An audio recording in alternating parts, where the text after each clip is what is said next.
La protección de la biodiversidad es una tarea fundamental en la construcción de modelos de gestión urbana sostenible y la transformación profunda que demandan nuestras sociedades. ¿Cuáles son los principales desafíos y oportunidades de incorporar la biodiversidad local y regional a los esquemas de planificación y gestión urbana como eje de un desarrollo económico sostenible e inclusivo? 8 de cada 10 latinoamericanos vivimos en ciudades. Sin embargo, el agresivo crecimiento y desordenada expansión urbana han alterado negativamente nuestra relación con el medio ambiente. Las ciudades son el corazón de la economía global, pero también se han convertido en una de las principales causas del cambio climático, que pone en riesgo la forma de vida de millones de personas y ha provocado un fuerte descenso de la biodiversidad. ¿Podemos reconciliar la relación entre las ciudades y la biodiversidad de los ecosistemas de los que éstas dependen? ¿Podemos planificar y habitar verdaderas biodiversidades? CAF, Banco de Desarrollo de América Latina, y la Municipalidad de Ushuaia, en alianza con el Instituto Humboldt, presentan el Encuentro Regional, el camino hacia las biodiversidades, con la participación de las máximas autoridades de más de 40 ciudades de América Latina y el Caribe, expertos y referentes en conservación y biodiversidad, representantes de gobiernos nacionales, la sociedad civil, el sector privado y la academia. Aquí y ahora, inicia un espacio de alto nivel para el intercambio de experiencias y la evaluación de propuestas para fortalecer la gestión local que faciliten la transición hacia un modelo de desarrollo territorial en armonía con la biodiversidad local.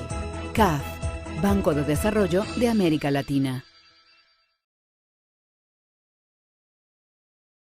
Bueno, muy buenas tardes a todos, a Good todas. afternoon to everyone. It's really thrilling to be here with over 40 local authorities from Latin America and the Caribbean, also national authorities from the Argentine Republic, reference and leaders from the civil society, community leaders. Today we have a very important challenge to summarize in only 3 hours, a bit more maybe, what we've been doing for a year already. Before we start the event, I would like to summarize this year with the following video. Para CAF es un honor poner al servicio de toda la región espacios valiosos como este, a través del cual facilitamos el intercambio de conocimiento, experiencias, aprendizajes y buenas prácticas entre nuestros socios y clientes.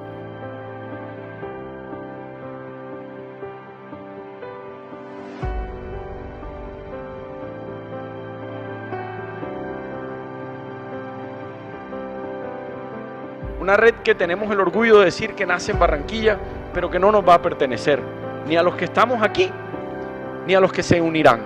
Pertenecerá a toda una región.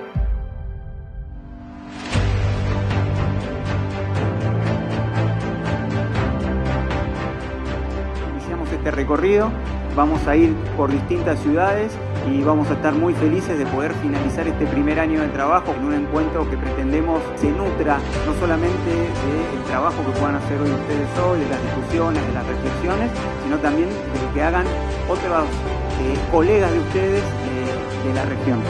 Los municipios tenemos una gran responsabilidad, pero necesitamos que nos ayuden con financiamiento, con programas, con obras, con eventos como este, tan importante, donde van a haber conversatorios en los cuales cada uno venimos haciendo cosas y podemos compartir el know-how de lo que venimos haciendo localmente para poder mejorar nuestras políticas ambientales.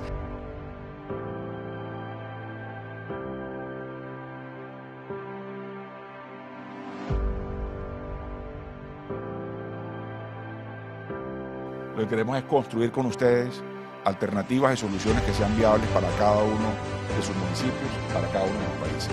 Estamos convocando a ustedes para arrancar esta semilla hoy acá, plantarla con soluciones que restablezcan ese balance entre naturaleza y hombre, pero que nos ayuden también a resolver los problemas de pobreza y de inequidad.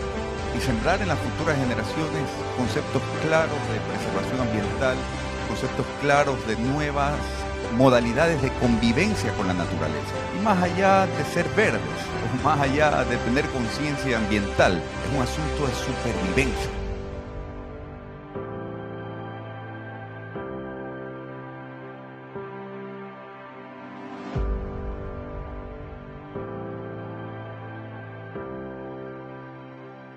Estamos en un momento de crisis, en un momento de reflexión de cómo crecer en términos de bienestar y generación de riqueza en el planeta, pero cómo esa riqueza realmente debe mantener unas condiciones mínimas y óptimas de la salud planetaria.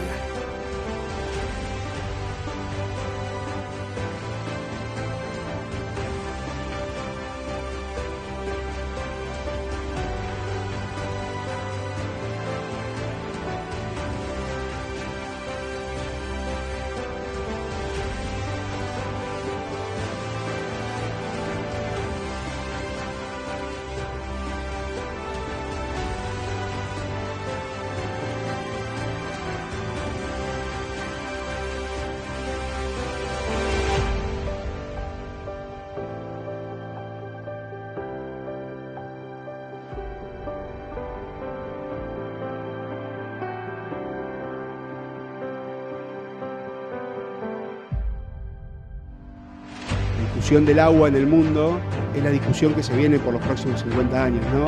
Por eso Ushuaia y Tierra del Fuego geoestratégicamente es importante la vinculación con el CAF.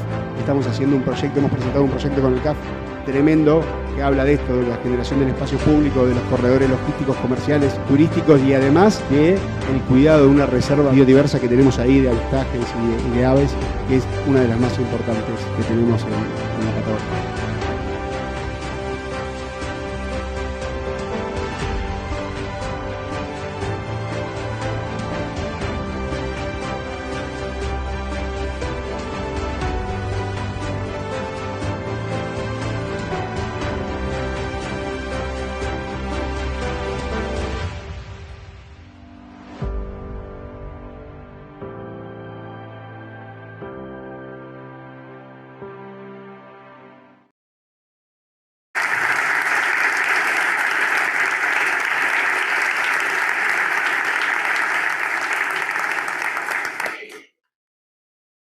Esto va a pasar muchas veces a lo largo de la tarde. So this will be happening many times through the afternoon, but let me once again thank the local authorities that are here with us. There are 15 countries represented in this meeting. Local authorities, apart from many provinces in Argentina. We are gathered here today in order to honor what we promised a year ago in Barranquilla. Within that context, let me also welcome our online followers that are listening us through the digital streaming. Today we have over 200 people joining online. This really exceeded our expectations. Within that context, let me tell you that you can use the hashtag Biodiversidades and also the agenda CAF, at Ushuaia Muni, at Inst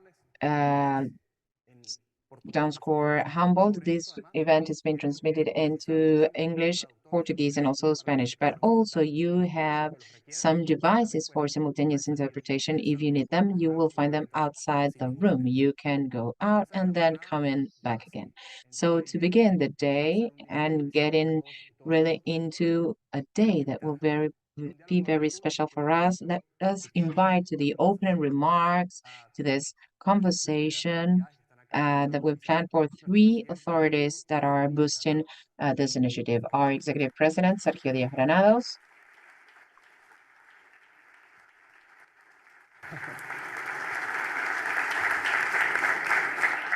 Al ministro del Interior de la República Also, Minister of the Interior of the Argentine Republic, Eduardo Guado de Pedro.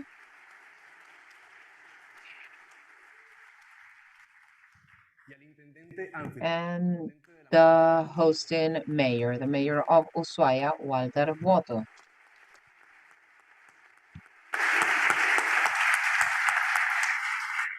Muchísimas gracias y sean todos. Thank you very much. Welcome you all. Good afternoon to everyone. It's a great honor to be here. I would like to start by greeting my colleagues from the CAF team, Vice President Cristiano Asinelli, also hosting this session. Also, our city managers, Angel Cárdenas, our Action Climate Manager, and all of the CAF team. And of course, also welcome the mayors, perfeitos and perfeitas present here today, and also greet our host, the mayor. We're always going to use the word alcalde and intendente in Spanish because in Spanish we can translate it into both ways. But thank you so much for your warm welcoming, of course, for welcoming all of the guests that can also enjoy part of Ushuaia. Thank you so much. In 2 days, we'll turn 1 year from the Barranquilla meeting where we talked that the closing of this network should be here because in Barranquilla is right at the opposite side of the continent. So thank you, Mayor Pomerejo, Jaime, your team present here today. And we've built this network very patiently, as you've seen in the video, at different points. And we've been building the network with a purpose. We'll talk about this later on with the minister. Let me also greet those who are listening to us online and, of course, make an initial consideration while our interviewees get ready for the first question to talk a little bit about CAF of what we're doing. A little bit than a year and a half ago, we got to the presidency of CAF together with Liz in the vice presidency. We had a meeting in December, almost 5 days after the Barranquilla meeting, and we had it in Cartagena next to Barranquilla. We got together there with all of the ministers from the board to discuss about how to strengthen the bank, how the bank could take a more prominent role in the development of Latin America towards 2030, how we could turn the bank into an instrument that would allow us to achieve the sustainable development goals in 2030, how to turn it into an instrument of peace, of towards the movement of a climate change. And in that discussion, we came up with several positions, and we thought that the bank should work more closely to local governments, should be closer to mayors, to prefeitos, in order to reach people. As the video said, 80% of Latin American people are focused now or live in cities. But with a big paradox, we are full of informality and social exclusion. Many of our neighborhoods or urban peripheries are an absolutely dramatic expression of social exclusion. And at the same time, our countries are aging without achieving satisfactory levels of productivity. Latin America is full of contradictions, full of opportunities, but also of contradictions. So, in this sense, the bank wants to act with a sense of belonging in the region, and we think that structuring such a network will allow us to more promptly reach results. So if you allow me, Minister, I may start with the mayor, asking the first question to him for being our host. And let me ask Walter about the network. How do you imagine after 1 year of being part of the network? What do you think we should do next? What's your recommendation as a mayor? Also speaking on behalf of your colleagues, and maybe we can anticipate tomorrow's meeting. But how have you felt the network this year, and what would be your recommendations for the team in order to continue to move forward? Thank you, Sergio. Welcome to our city. Welcome, Minister, dear Minister Guado de Pedro, to all mayors. We'll name them later on. Sergio, I'd like to name all of them because it has to do with this proposal of CAF of not being a bank only thinking about funding, but also thinking about the development, sustainable development of our cities towards a planned construction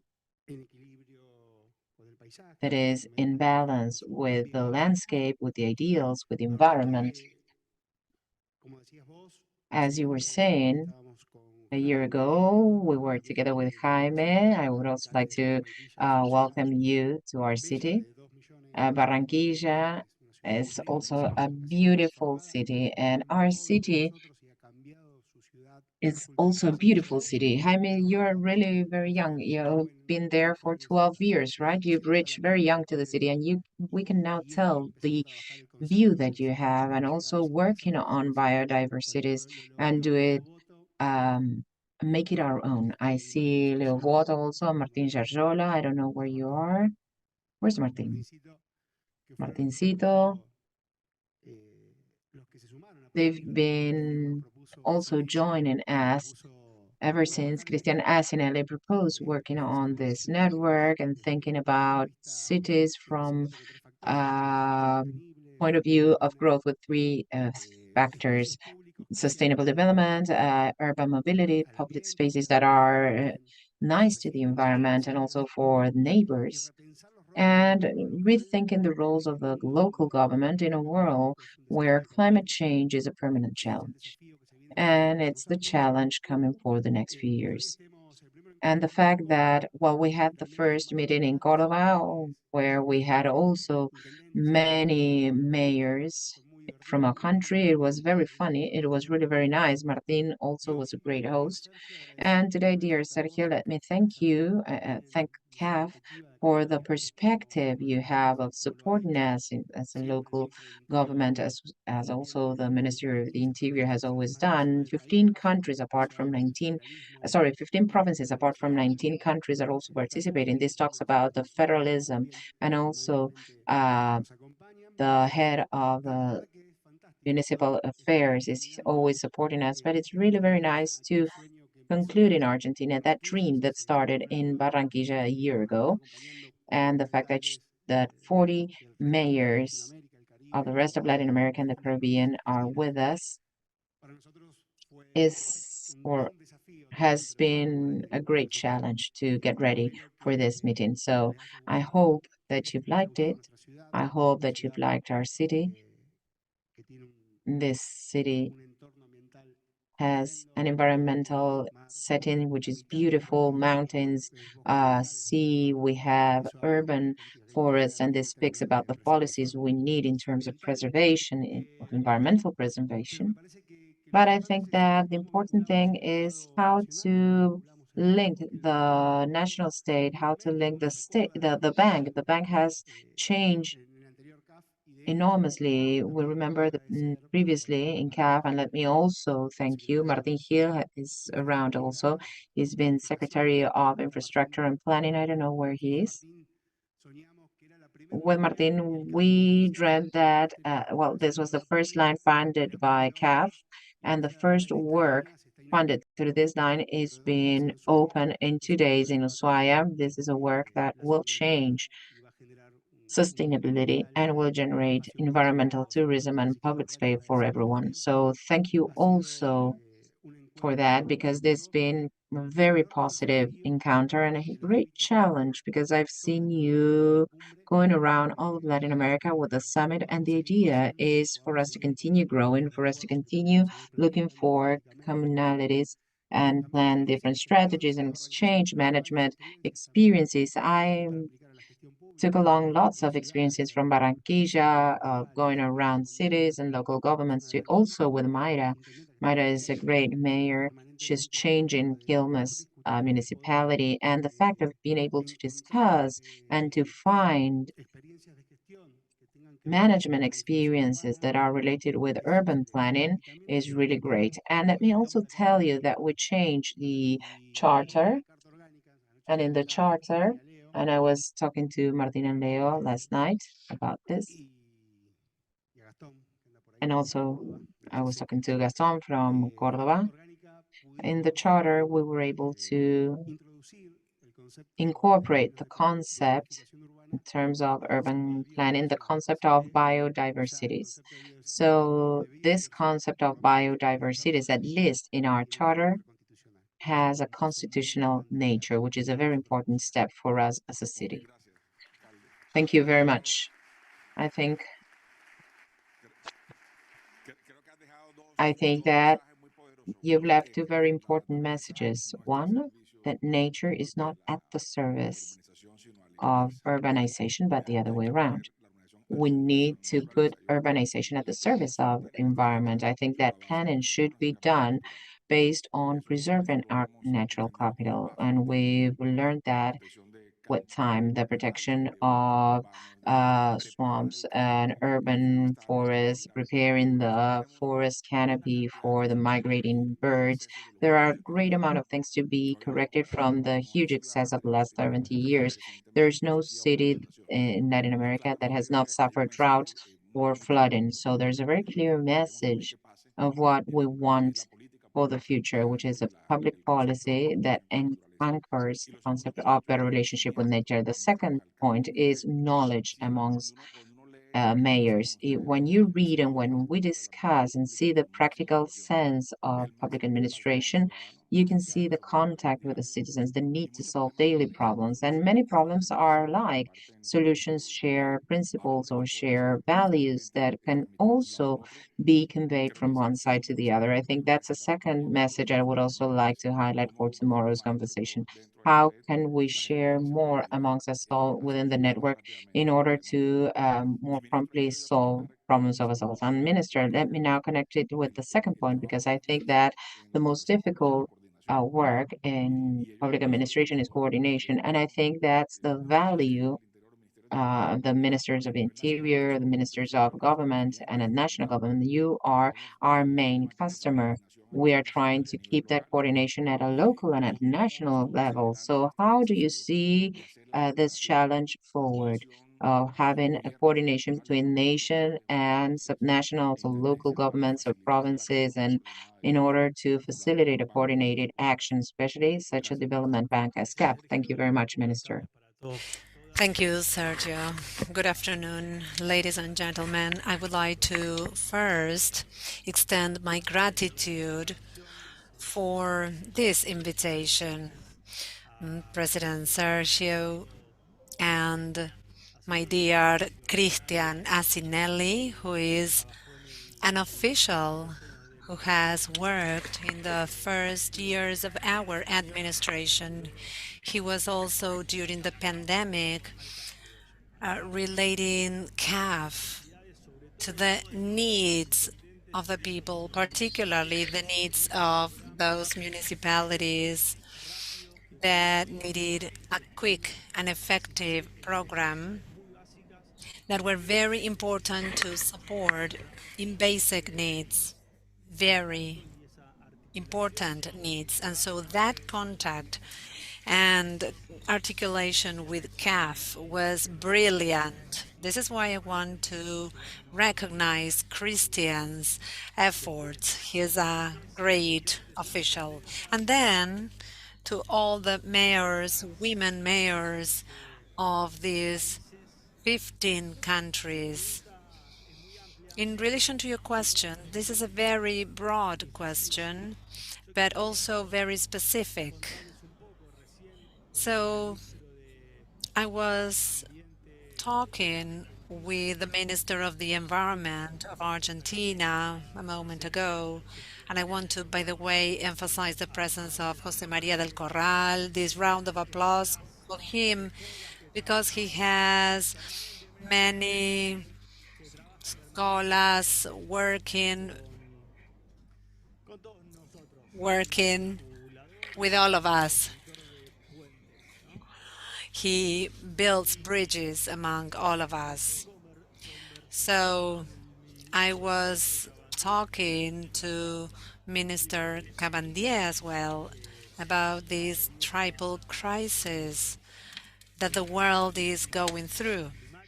This is a climate change, also a crisis that results from the pollution and contamination process, and another crisis related to the decline in biodiversity. So all the fires, all the drought processes, and this climate process is affecting the biodiversity in the planet.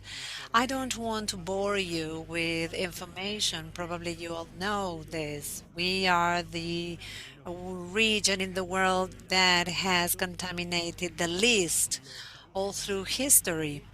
And today, the countries that manage the leading international banks, those countries that have the highest decision-making power and multilateral organizations have contributed with more than 55% of carbon dioxide, that is to say, contamination and pollution, to a planet that is feeling the consequences in our region as well. También tienen que ver And these consequences are also related to more basic things. I visited Washington not long ago and I met with 9 governors there. We were able to discuss with multilateral entities.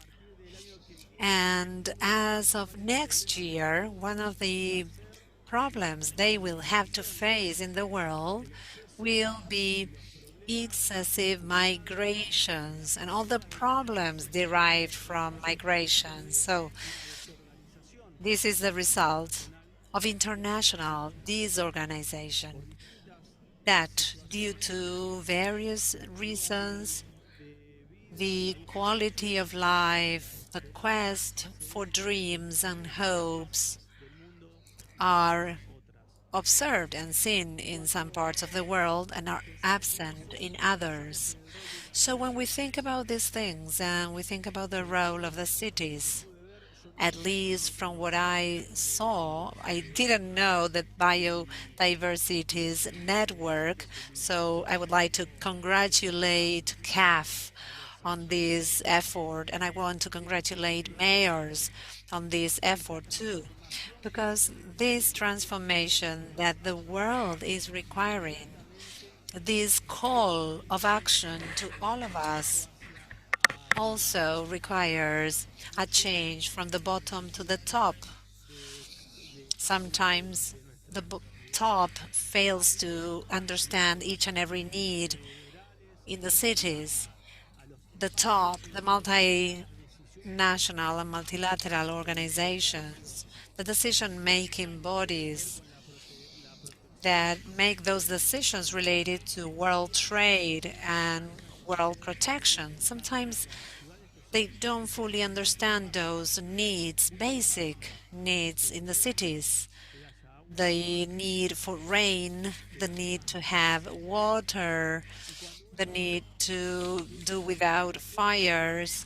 And when we think about the capacity building, in order to go to your question in particular, me, in my category as Minister of the Interior, when the pandemic started, we in Argentina started to see how that small virus affected cities and mega cities, those that were highly populated, those took the first toll of the pandemic. They had to be isolated. And so we thought that if these issues are here to stay, it is time for us to think about a populational strategy in Argentina. We need to think about a productive strategy too, because for us, federalism is related to the possibility of having a job, people being happy in a small town like yours, 10,000 people coexisting in harmony with the environment. So for all those things to take place, to live decently in a small city or town in Argentina, for example, we need the productive ecosystem to operate. We need to have jobs, quality of life, healthcare, education, and culture. So at the Ministry of the Interior, we thought that it would be very important to provide something to those mayors and women mayors and those people who want to live in their towns and cities. And we implemented a federal plan. We went out and asked each governor what is it that they needed so that their province could retain the population, so that those locals who left the province left and maybe ended up in big cities with very complex situations. So we saw that in our country, but this is also something that translates to the whole region. We still need lots of infrastructure. There is a territorial lack of balance all across countries. In some areas, there is a high concentration of infrastructure and richness, and in other locations, there are hundreds of towns and villages without the basic infrastructure. So we started to hold meetings with social movements, with governors, with political authorities to identify what each region in Argentina was lacking so that they could live better. And we were very much surprised. One third of the works that were agreed upon by mayors, governors, and the business sector were related to water management. In Argentina, there's lots of water in some regions and very little water in other regions.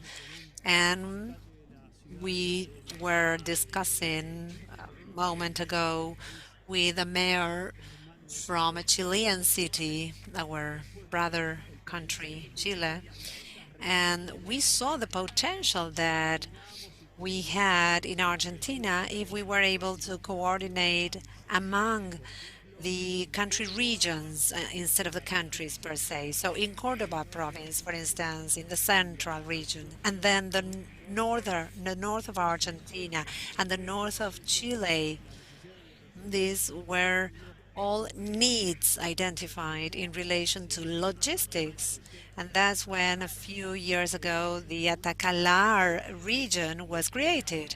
This is a combination, and these are also called the bioceanic corridors, where the world is beginning to have an ocean-based relationship with Argentina, with Brazil, through the Pacific Ocean in particular. And we see that the excessive logistics towards the use of fuel and oil increases costs. And this is how we started to reshape and redesign a country project. We started to redesign the way we relate to our neighboring countries. So it was no longer a country by country basis, but province by province, village by village, where they share cultural identities, customs, needs, among others. So a very good way to articulate and build capacities has to do with planning. If we are able to make a good political and technical planning, and if we are able to plan the needs of our people, we can quickly find a mechanism of discussion, a mechanism of information analysis, and also the idea of creating some certainties. I think that the world is going through such a high level of uncertainty as never before after a pandemic and in the middle of a war, with this climate change that we are going through and where we still don't know the consequences. So with the governors, after this diagnosis, we traveled to Israel together with 8 governors. So we visited the country to see how they managed water there. What was the country's latest technology to manage such a valuable resource as water? Today in Argentina, we have some provinces in the north that are installing pumps, and they are putting them 7, 8 meters further down in the underground. So water should be decided as to whether it is for production or for consumption. And of course, human consumption is prioritized, but we are losing production. And we are also going through the longest dry season of history in Argentina. The Paraná River had the highest level of decline in history. So how can we, from biodiversities, how can we persuade multinational companies that part of the research they do should be destined to solving people's daily problems? How can we persuade multilateral organizations that they are suffocating everyone with financial policies and developing villages as well? How can we persuade these villages that it's important to develop and grow without contaminating forests and rivers? And if, of course, we want to pay off our debts, but not at the expense of the environment, how can we persuade them that the amount of economic flow at global level should be available to solving the problems of this common house, as Pope Francis expresses? And I believe that these type of forums are so important in this, because the generation of adolescents and children are already convinced.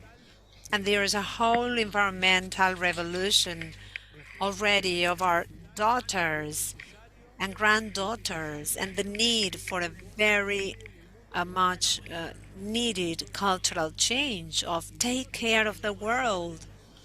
And we are responsible for giving them a better world, better than the world we received.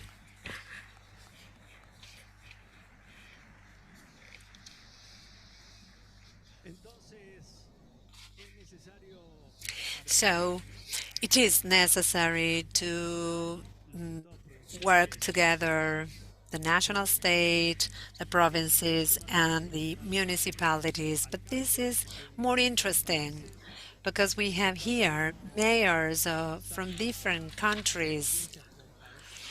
Each can share experiences. They can discuss and talk to leaders from other countries as well. The possibility that we can also talk, as Petro talked before the International Monetary Fund, expressing the need for resources to protect the Colombian forest and support Lula in his proposals to protect the Amazon. And in this manner, in each of our countries, we should promote the same to create a productive model that is in line with the harmonious growth of nature. And we should all assume the responsibility that our administrations must be well focused on the goal of leaving a better world than the world that we all received.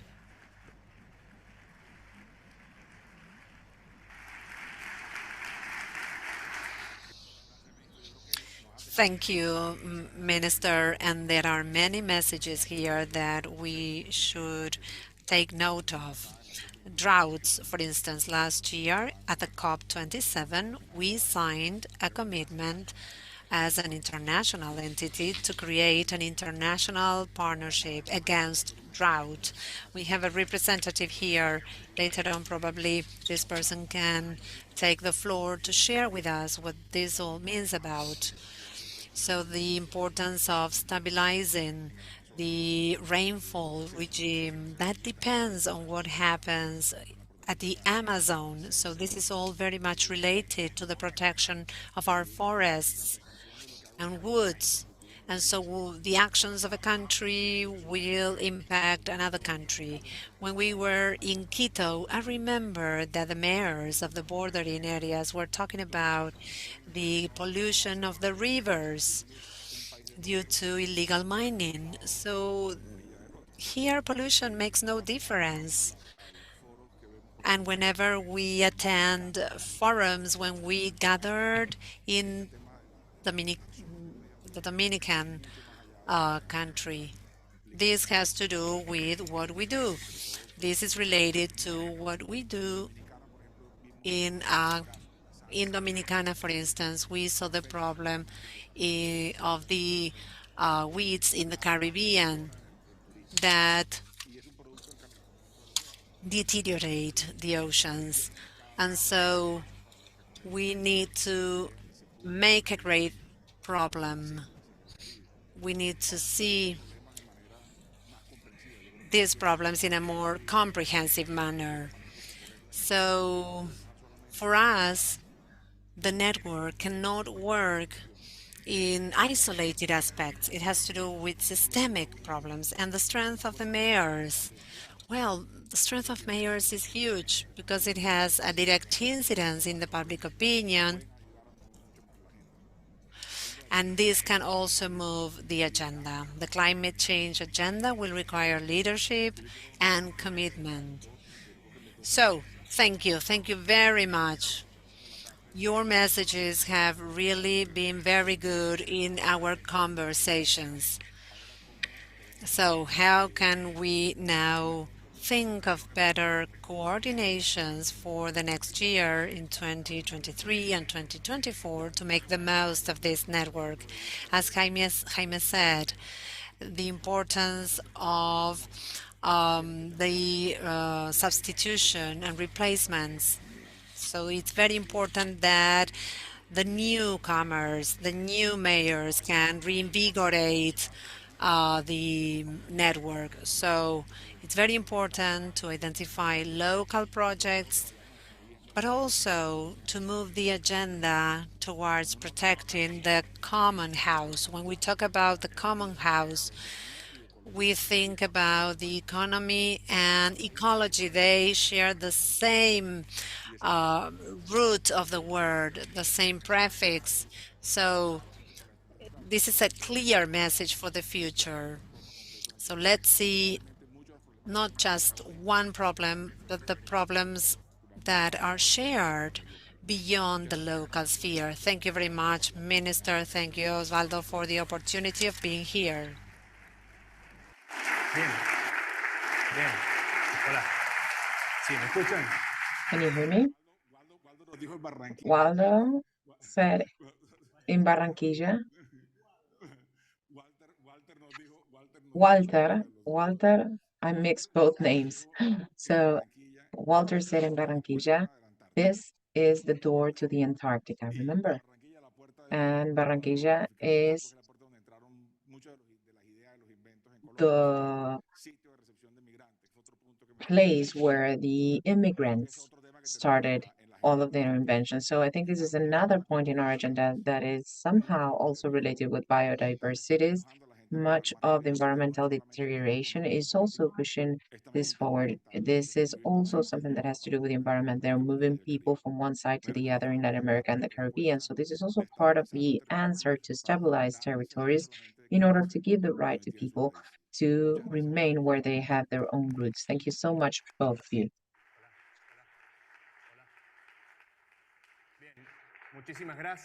Thank you very much. And before you go back to your seats, we would like to invite to the stage our corporate vice president, Cristian Asinelli, and also the world director of Escolas Ocurrentes, because we have a surprise for you.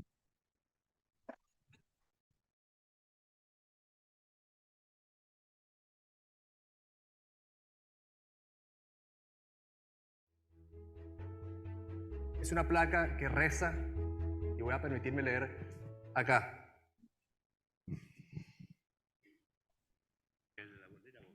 This plate. Okay, let me read the Pontifical Scholas Occurrentes Protocol 740 in 2022.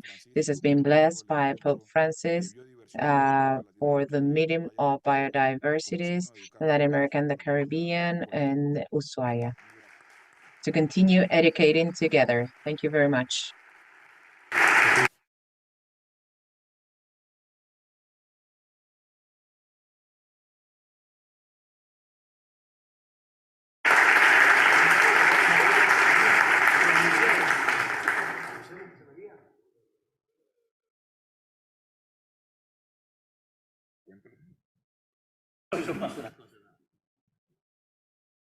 No, bueno, lo que hablábamos es si Sergio nos What we were permite. saying is, if Sergio allows us, we're going to put it. Jose Maria is here because in the next few days we will be launching the Scholars of the End of the World headquarters here in Ushuaia. Tomorrow we'll open this Scholars del Fin del Mundo, Scholars of the End of the World, together with Jose Maria and the rest of the team. And two things are missing in the concept because I wanted to continue talking, but I missed two things. First is sustainable development, but with social inclusion. The second is gender perspective, because we have 9% of female mayors, of mayories within that perspective. And also, Sergio, yes? We can now listen to Sergio. Okay, but this year, by the beginning of this year, or last year, in fact, we decided to make a unique program to have environmental leaders from Latin America. When the Pope had the encyclic of 2015, he did that profoundly convinced of international relationships regarding climate change. We had the Copenhagen meeting in 29, also in Cancun 2010. We were going to the summit in Paris, sorry, and we did not have a real decision of taking into account that the world was in danger. So that's why this uh, letter came out. But when we came back to the bank, we said, okay, this papal encyclical needs to be strong enough. And this year we were with a group of young people in all of Latin America,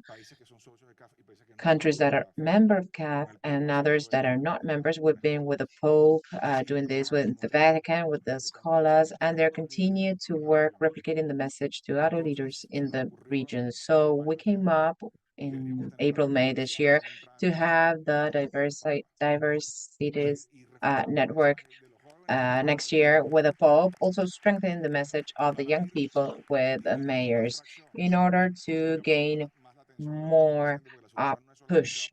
Because the solution is not that it just has to happen in closed events, in closed rooms every once in a while, but it should happen here in Ushuaia, in Barranquilla, in Spain. It should happen in Kingston, in all of the capital cities in Latin America and the Caribbean that are part of this network. So I want to thank you for all the work done, all the advice you've given us. We acknowledge that and we are really thrilled that you did that. Thank you so much, Jose Maria.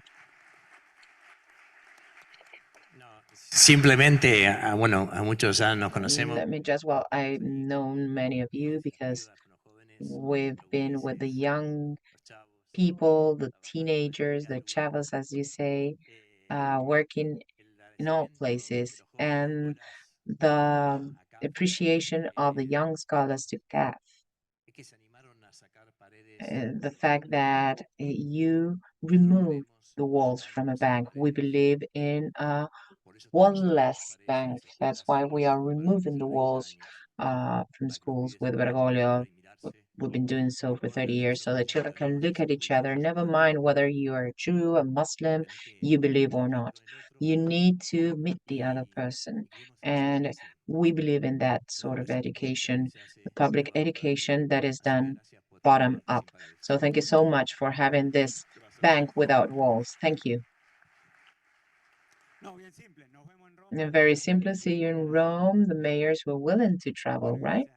And thank you, Jose Maria, because next year we will begin this network of Biodiversities mayors, thanks to the work done with Sergio and all of the team of urban development and others, and also thanks to the fact that each and every one of you is believing in this network that's growing every day. Without mayors, this would not be possible. So this network grows according to how we continue to move forward. So we do it today from here, from the biodiversities. Thank you, Walter. Walter, Watto, Watto plus Walter, Waldo.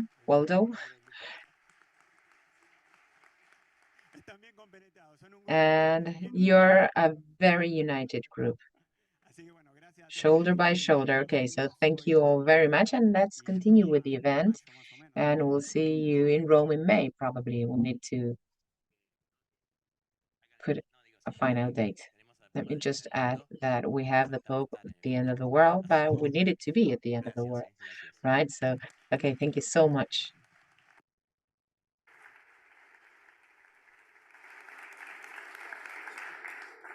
Bien, muchísimas gracias. Thank you very much to the authorities that have been with us to this opening remarks that we hope has only been bits and pieces of what's coming up next. We would like to thank the Minister of the Interior, Guadalupe Pedro, that has to leave now. And now let's go, with no further ado, to our first discussion. Something thought for local authorities and by local authorities, which is called Biodiversities Beyond Aspiration Perspectives of Local Leaderships. To do so, let me invite to the stage, first of all, the Mayor of Port of Spain, Joel Martinez, Port of Spain in Trinidad and Tobago.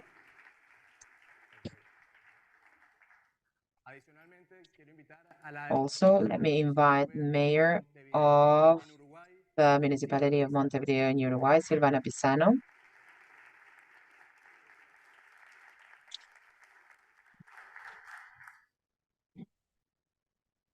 Now, also, Mayor, who's been with us at the Dominican Republic when we did the Forum of Biodiversities of Latin America and the Caribbean, Mayor of Curridabat, Mr. Jimmy Cruz.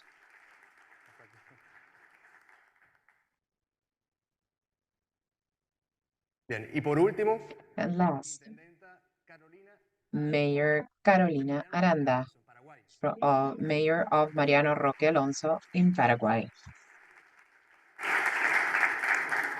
Este diálogo va a estar moderado por This Emil. discussion will be moderated by Emil Rodriguez, Director of Habitat and Sustainable Mobility with CAF.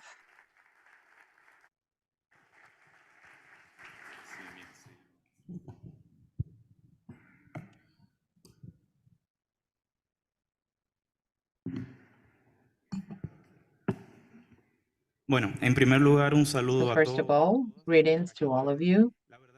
The afternoon. Honestly, for those of us who will work on these urban topics today, is really very exciting. We feel very excited, just as at the time when we arrived to Ushuaia, that really welcomed us with that huge landscape of the exuberant nature of the city, and also the warmth of that landscape. On the other hand, we were also welcomed by the flags of all countries, greeting all of our guests, and we were welcomed by a park, a new park at the entrance. Below it, it has the CAF logo, and that also speaks about the type of intervention and the focus we want to bring, how that look of the immense, of the huge, how we can protect the environment is also an urban topic, and how from the urban vision we can work for further scales. So we were really very excited to see the logo of our bank in that sense. Here we want to strengthen the commitment of our message and continuing towards next year. This is the beginning of a process that we hope never ends. In that same sense, we from the Urban Development Area in CAF, we are looking for a model for an urban development model that it's different, that will be criticized, of course, because many people don't really believe that preserving nature is possible, but with a different economic model. And in order to contradict this and to see that this is also possible, we've invited some cities that have also been able to do this, cities that are colleagues, that are friends, that are part of the network, and some others that will be joining the network tomorrow. So, with no further ado, let me begin by introducing these friend cities and their mayors that are making this change possible. First of all, Carolina Aranda. She is the mayor of Mariano Roqueros in Paraguay. She has a political profession, has high ranks in the department councilor, also member of the political committee, candidate of a vice presidency of one political party. And she's also worked as Director of Human Resources at the Central Governance and also the Ministry of Justice and Work. She's been Director of Municipal Governments at the Ministry of the Interior and now the General Secretariat of Association of Municipalities in the metropolitan area. She was elected as mayor of Mariano Roque in 2015 and re-elected in 2021. We also have here with us Jimmy Cruz. Jimmy is mayor of Curridabat in the metropolitan area of San Jose de Costa Rica, has a degree in political sciences, majored in public policies and government at the University of Costa Rica, has been university professor and public servant, both municipally and locally. And he worked at the Ministry of Environment, at the Ministry of Energy, and at the Ministry of Telecommunication. Has broad knowledge in intelligent and sustainable cities. Also here with us is Silvana Pisano, mayor of the municipality B in Montevideo, Uruguay. She's an architect at the University of República with a postgraduate in human resettlements at Madrid University and also territorial development, also by Complutense University of Madrid. She's been director of the Department of Urban Development in Montevideo, consultant in gender and habitat for different programs, and a delegate of National Council of Public Policies for Gender at the Ministry of Households. She's a member of Gender Hub, Habitat Universities, and the Women and Habitat Networks in Latin America. And last, also here with us is Joel Martinez. He's the mayor of Port of Spain, the capital city of Trinidad and Tobago. In 2016, he was elected mayor at the city of Port of Spain, and he worked there for 3 years and was reelected in 2019. As part of his first years, and this is why also he was reelected in 2019. His main axis of work for this administration has been to prioritize the generation of public spaces for the promotion and enjoyment of greater citizen security and a better management of problems of congestion in the city. Also, he pushed the candidacy of Port of Spain as a creative city designed by UNESCO, an objective that was achieved in 2019. Welcome you all. And as I was saying before, there are sometimes many doubts that the protection of biodiversity is compatible with a different economic model or with a model of making cities. And we are also exploring that. And this is also part of the values that we want to boost in our region. So we would like to see from you that focus between the promotion of urban development and economic development and how you've been working on that and how you've addressed that, how you've promoted different public policies. I would like to give the floor first to Jimmy, maybe, so that we can start. Good afternoon. Thank you, Emil, and thanks to CAF for the follow-up. We are part of the network. We've been members very recently, and some other colleagues from some other Central American municipalities that are here also with us. And I would also like to represent them today with the ideas that we might also convey, because Central America is a region that is growing, a region that has many problems, and this is also a region with many possibilities of doing things right. So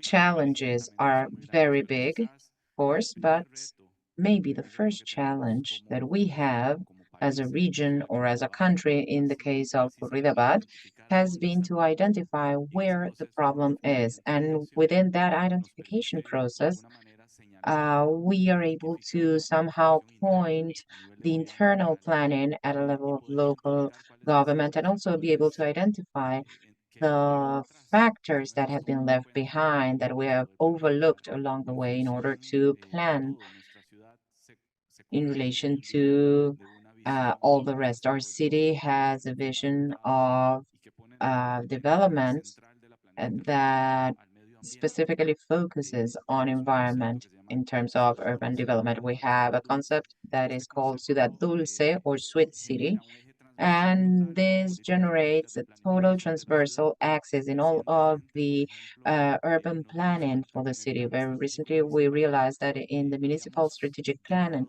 we had overlooked some important elements for planning our cities and our public policies. This was the creation of archetypes that would somehow allow us to design based on the experience of the various city inhabitants. When I mention this, I could identify other inhabitants that are not human beings, but also coexist with us. So now, within the new municipal strategic plan, and one of the archetypes is Mariola, which is a small species of bee that coexists with us and somehow represents from now on for Corridabat an archetype to be considered when designing, when planning. Another complication in order to move forward towards this goal has been the possibility of convincing at all levels. In the previous session, they mentioned that the new generation already has this environmental awareness in their DNA, but there's still a large part of the population that does not have it. And convincing is also somehow being able to generate data and information that will convince people. So this has allowed us to go a little bit beyond, a little bit further. It has allowed us to be able to generate public policies with measurable goals. For instance, we already have a public policy of animal well-being that, of course, includes being able to plan the development of the city in relation to the environment. It's really very important to be able to have a different perspective in this regard. I don't know if you know, and maybe to conclude, Emil, I don't know if you know William Shatner. He's been for many years the protagonist of Star Trek. And very recently, he made a tourist space trip. And when he arrives at space, what he feels, what he senses is death and desolation. And if he goes back and looks at the Earth, he says life.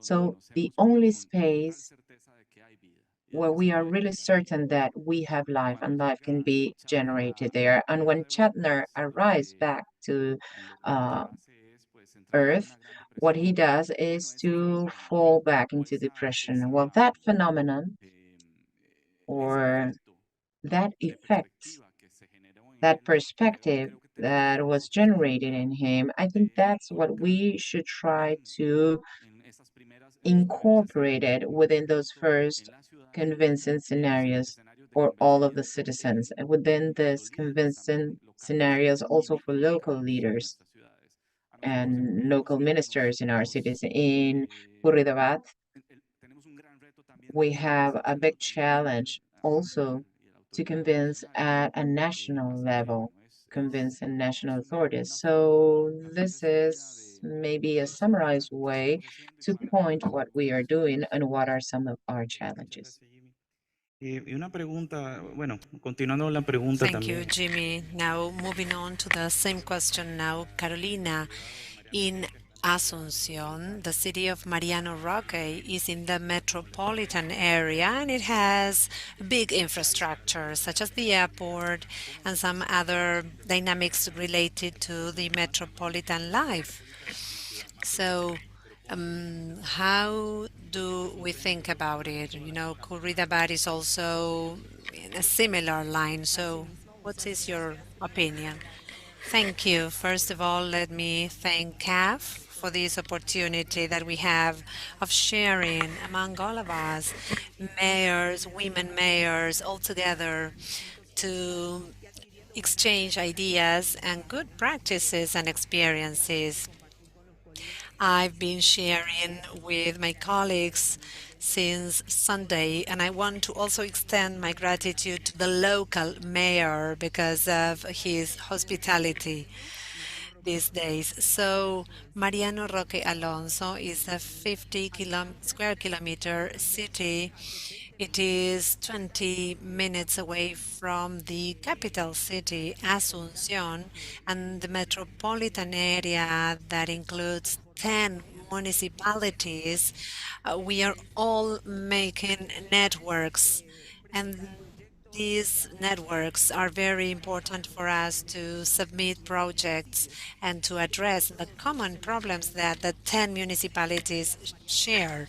We were elected in 2015, and Mariano Roque Alonso turned into an industrial, commercial city, a booming city actually, posing huge challenges for us to be able to balance economic growth and the environmental protection. So throughout these years, we have called civil society, business leaders, religious leaders, the educational stakeholders, and we all worked for the local development plan. In this manner, we were able to work and make our city more visible.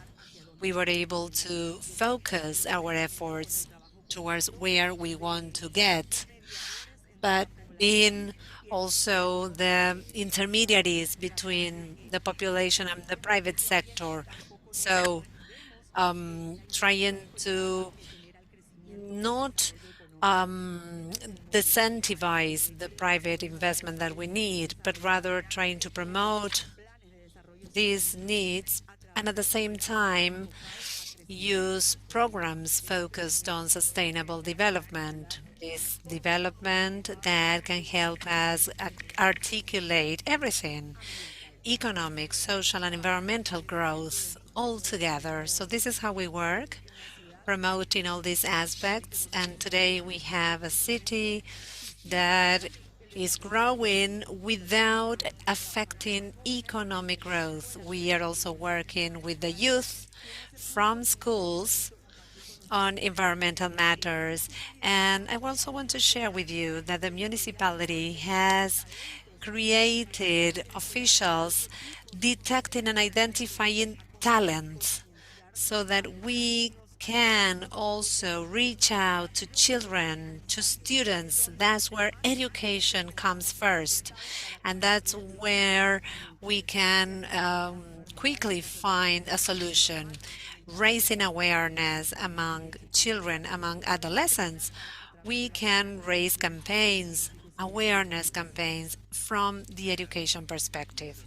Thank you. And you mentioned the word local talent. That is very important because promoting an alternative economy based on creativity is also related to the protection of biodiversity. And that leads me to another question that is related to the fact that the leadership not only comes from the mayor, right? The mayor sets the first basis, but what about the private sector, as you mentioned, Mayor? But also the communities which are active, which want to work for the benefit of local growth. How do we engage them into the local environmental policies? And also, sustainable development is not just an environmental issue, but an issue of rights, the right to expression, the right to freedom. So I also invite the mayor of Ports of Spain, because you're also part of the UNESCO Creative Cities network. So how do you find the local talent? How can it be engaged? What's your opinion? Good afternoon to all. I know I speak English and most of you speak Spanish, but I hope you have an interpreter that will help you understand what I'm saying. First of all, let me say thank you very much to the president of CAF and his staff here who's brought us to this beautiful part of the world. It is such a fantastic and beautiful city. We couldn't be in any better place right now. So give CAF president and the staff a wonderful round of applause.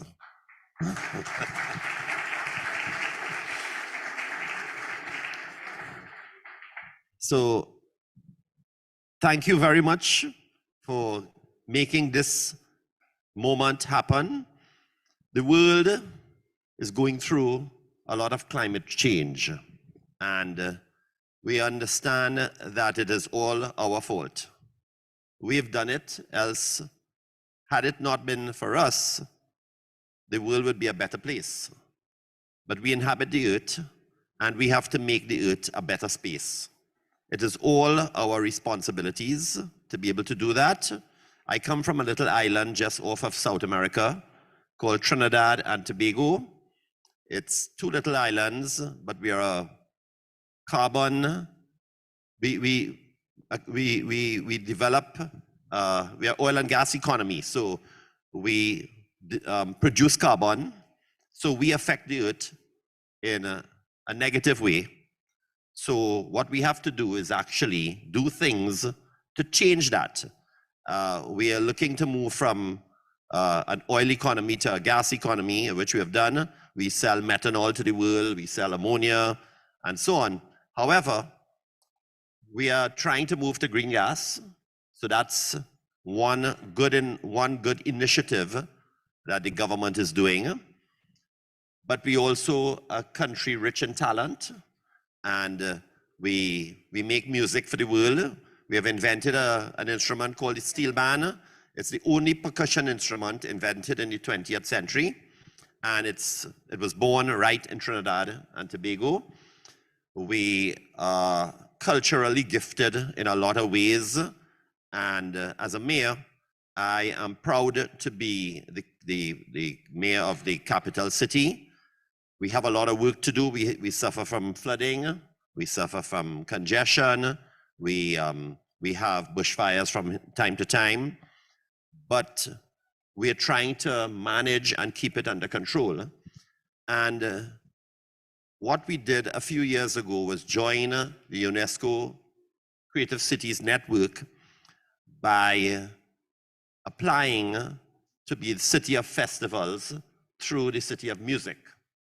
Because we know that our culture is rich and we want to be able to share it with the world. So we want to be able to share to the world and give the world that experience of who we are and what we do. But we also know that when you share with the world the music and dance and culture, you also create friendships. You also create understandings. We also create the opportunity for people to interact. And that is how, although we may be far away from other cities, once we have something that is common or something that brings us happiness, which culture does. Every country has a form of culture. And if we can embrace all the cultures of the world through UNESCO, we have an opportunity to join the world in what we are thinking. Because talking about getting rid of plastic is a boring subject. Talking about getting rid of flooding is also a boring subject.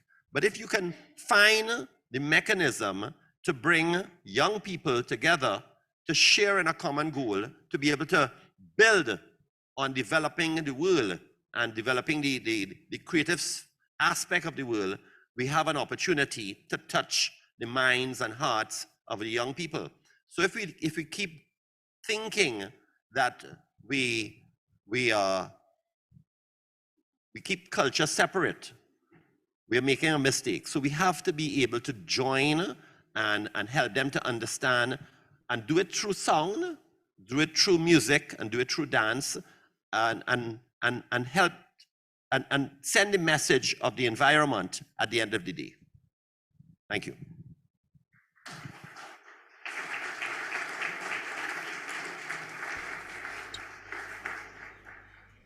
Muchas gracias, Biel. Como caribeño te entiendo perfectamente. Thank you. And I understand you as a Caribbean person. And I would ask Andres also to help me with the moderation. When I'm over 5 minutes, please let me know. So now comes another question related to what Mayor Martinez was just saying. And in relation to Montevideo, we all know Montevideo as one admin entity. And from CAF, we've been following the strategy of resilience that Montevideo has, and it has many pillars, right? You have a resilience strategy related to this. So, in relation to the environment and to the historic center that is in your municipality, A, B, C, yours is municipality B. That's a curious division, but not just the natural areas in the periphery, but also in the highly populated areas. What can you tell us about it?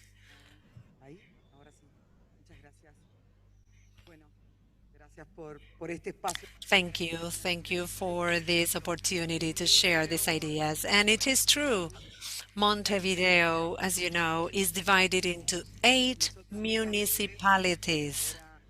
Now, actually, we are turning 2 years in our municipal administration in a consolidated area, in a heritage area that we have, the B of welcome in Spanish to Montevideo. And so this topic makes me think about the practices that we are conducting right now. I see that everybody places lots of importance in the different scales, let's say, or levels.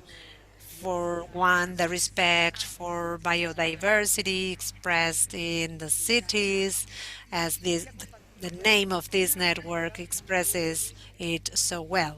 But let me share with you some aspects. There are many authorities present here, many leaders present, so this speaks for the political will that exists in order to implement all of these aspects. Of course, that we also need resources to move forward with these transformations. And there is no doubt that amid this environmental crisis we all go through, it is increasingly more important to have a consolidated protection of the natural legacy of the community. So without a community, there is not any possibility of transforming things, of taking care of everything. And as you shared with us before, and this is one of the challenges that we face in what we call the care plan at the municipal level. The plan is to think and to plan the city in each of its pillars and putting lives at the center. So this is an objective that we've had for a long time, and sometimes it happens that many people who support our transformation and support our protection is the organized society through the neighborhood commissions, for example, they create through the topics that matter to them, because people, neighbors, organize themselves, and they require us to protect what they care. In Montevideo is the promenade, the riverside walk area. So is this idea of sea and river combined, and this immaterial legacy, the candombe, that is so important to maintain and retain. So this is one of the ideas that I wanted to share with you. And another point which is very important, and probably in the last panel, the mayor said, the mayor of this wonderful city, the importance of including the gender perspective, because in the communities, the youth are supporting this effort, as Jose from Scholars said it very well, but it's also women in the neighborhoods, women who are culturally uh, the leaders of the life, the invisible life that takes place in a city. So it's us, it's women who take care of the water, of the non-contamination, of working the soil, also the food, and how important it is to talk about food sovereignty and the like. And this social density, as we say, today you mentioned the importance of this idea.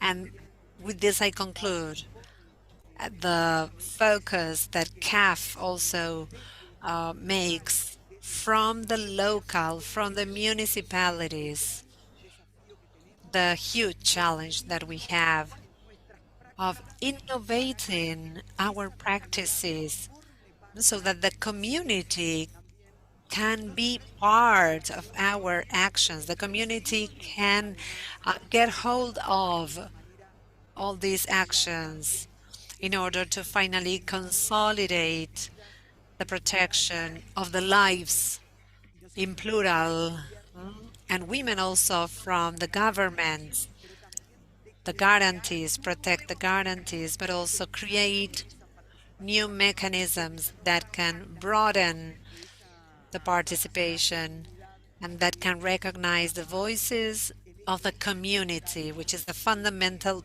pillar in order to protect and take care of our neighborhoods, but of our planet as well.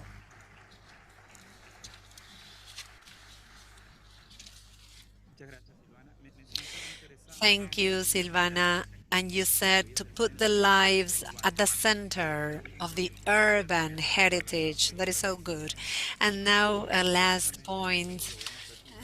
This goes to all of you, but last week we were at the COP and we had a similar discussion.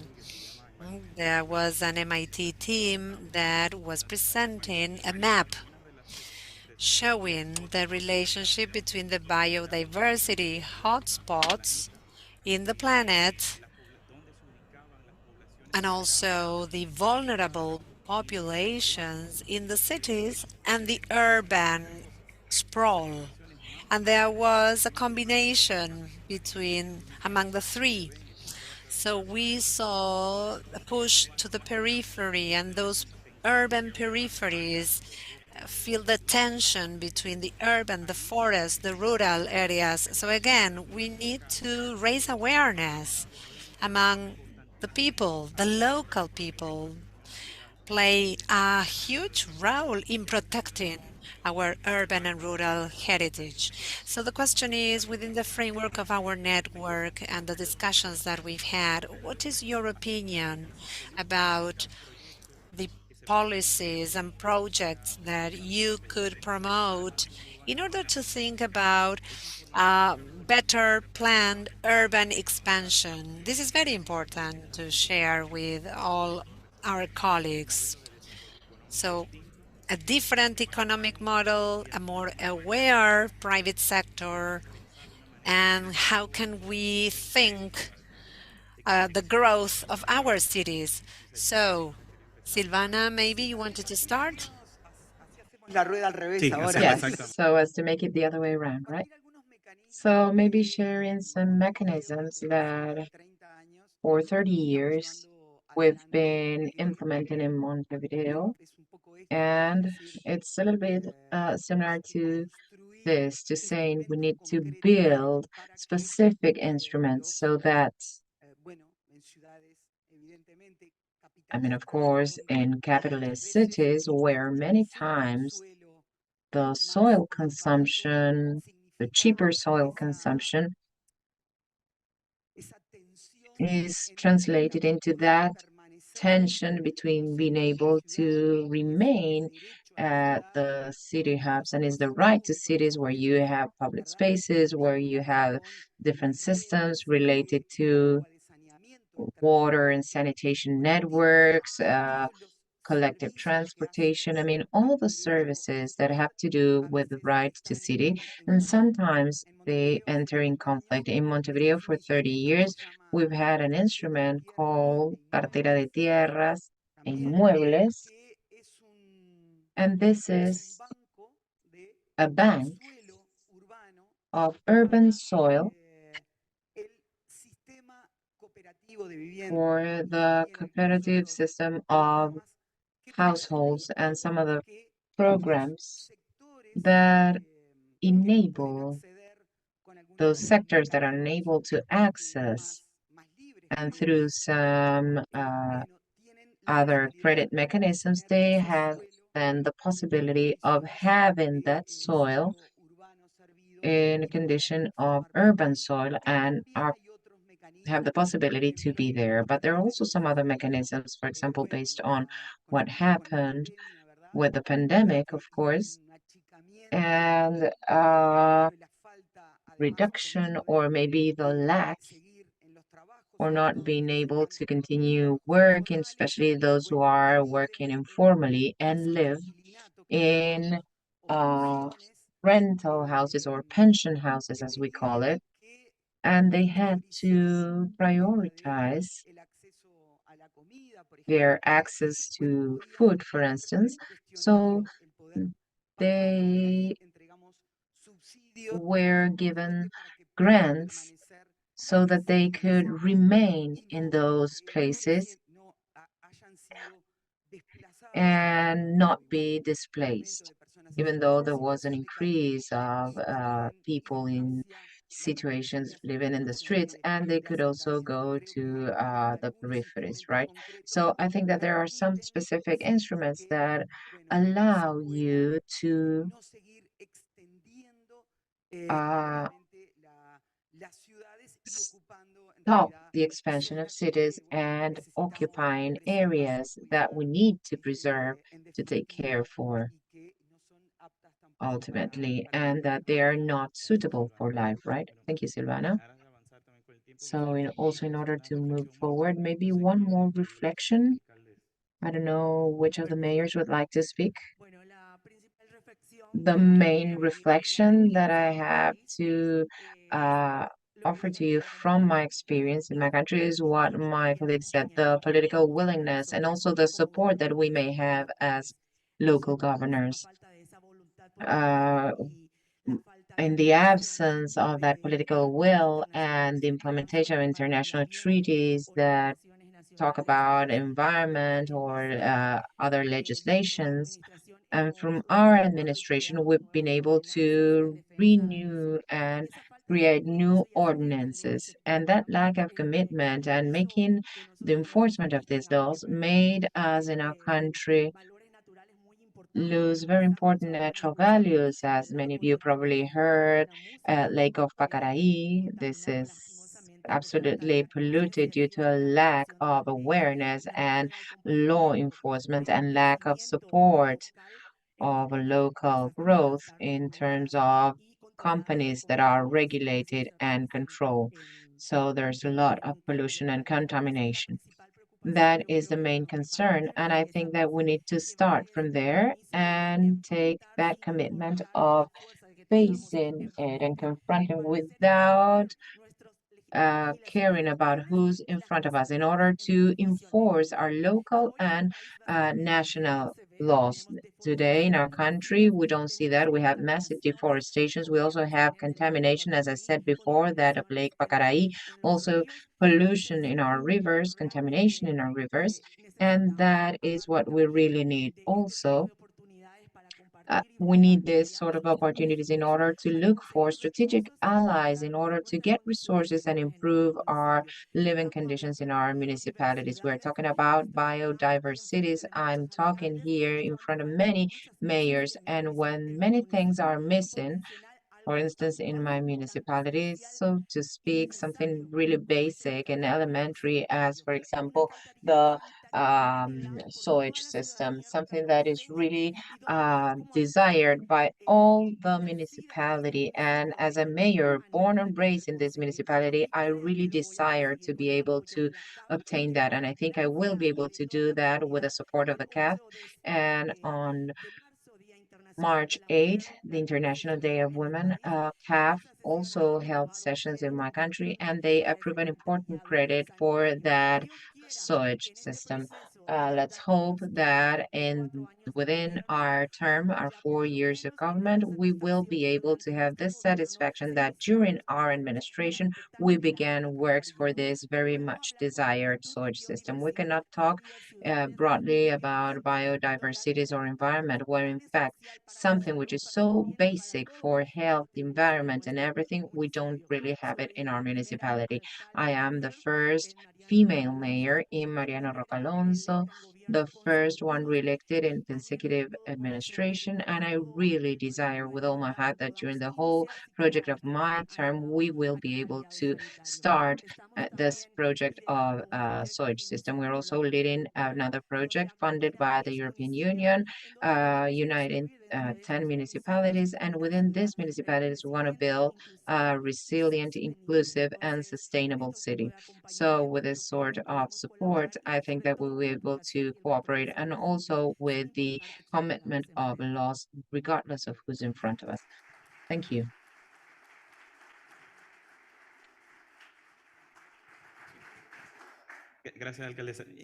Thank you, Mayor. Jimmy, you only have 30 seconds. For a matter of time, well, you were talking about tools. Corridabad had for the first time booth in the World Forum of Smart Cities.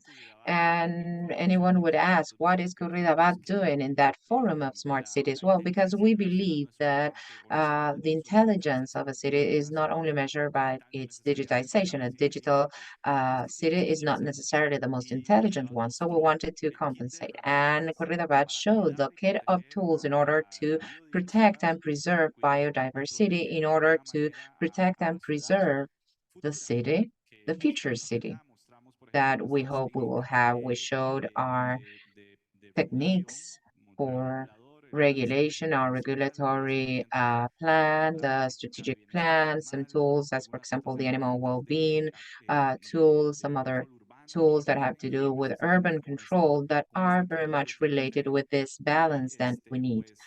And for instance, the heat maps are fundamental for urban planning. So there are many solutions and many techniques, many tools that might not be so technological, but they are intelligent, they're more analog, and they allow us to build a city that more adapted to what we need, and also reduce this gap that has been expanded for so many years.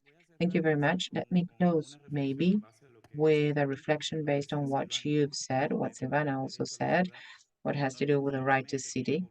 It does not necessarily have to be incompatible with the right in the city, with the enforcement of regulations, the fulfillment of laws and regulations, because in the end, mayors, we complain about budgets or the fact that we might have problems there, but you have a richness that no other instance in government have. You work with people directly, and that's very difficult in some other instances. And today we're talking about vulnerable populations and the capacity you have to preserve the environment, to looking for different productivity alternatives. And you also work with the most important thing, the soil management. That's the only instrument, and it was mentioned here by Carolina and Jimmy, the only 100% municipal instrument. There's a big commitment there, but also big potential source of wealth that can be reinvested in the sustainable development of those citizens. So thank you very much to the four of you for participating. Let's hear it for our mayors. Muchísimas gracias a los Thank you very alcaldes. much to the mayors participating in this panel, also to the Director of Habitat and Sustainable Mobility, Mr. Emil Rodriguez. And let's move on now to one of the most interesting spaces. We're going to learn about the experience of an experience that goes beyond, that goes towards the human factor. That's why this space for reflection has been called the protection of biodiversity towards a profound transformation of our society. To do so, we will now ask to join us our Angel Cárdenas. Please come to the stage. He is the manager of urban development, water, and creative economies with CAF. And also our special guest, I'm just going to mention her name, Josefina Klinger, and Angel can continue to introduce her.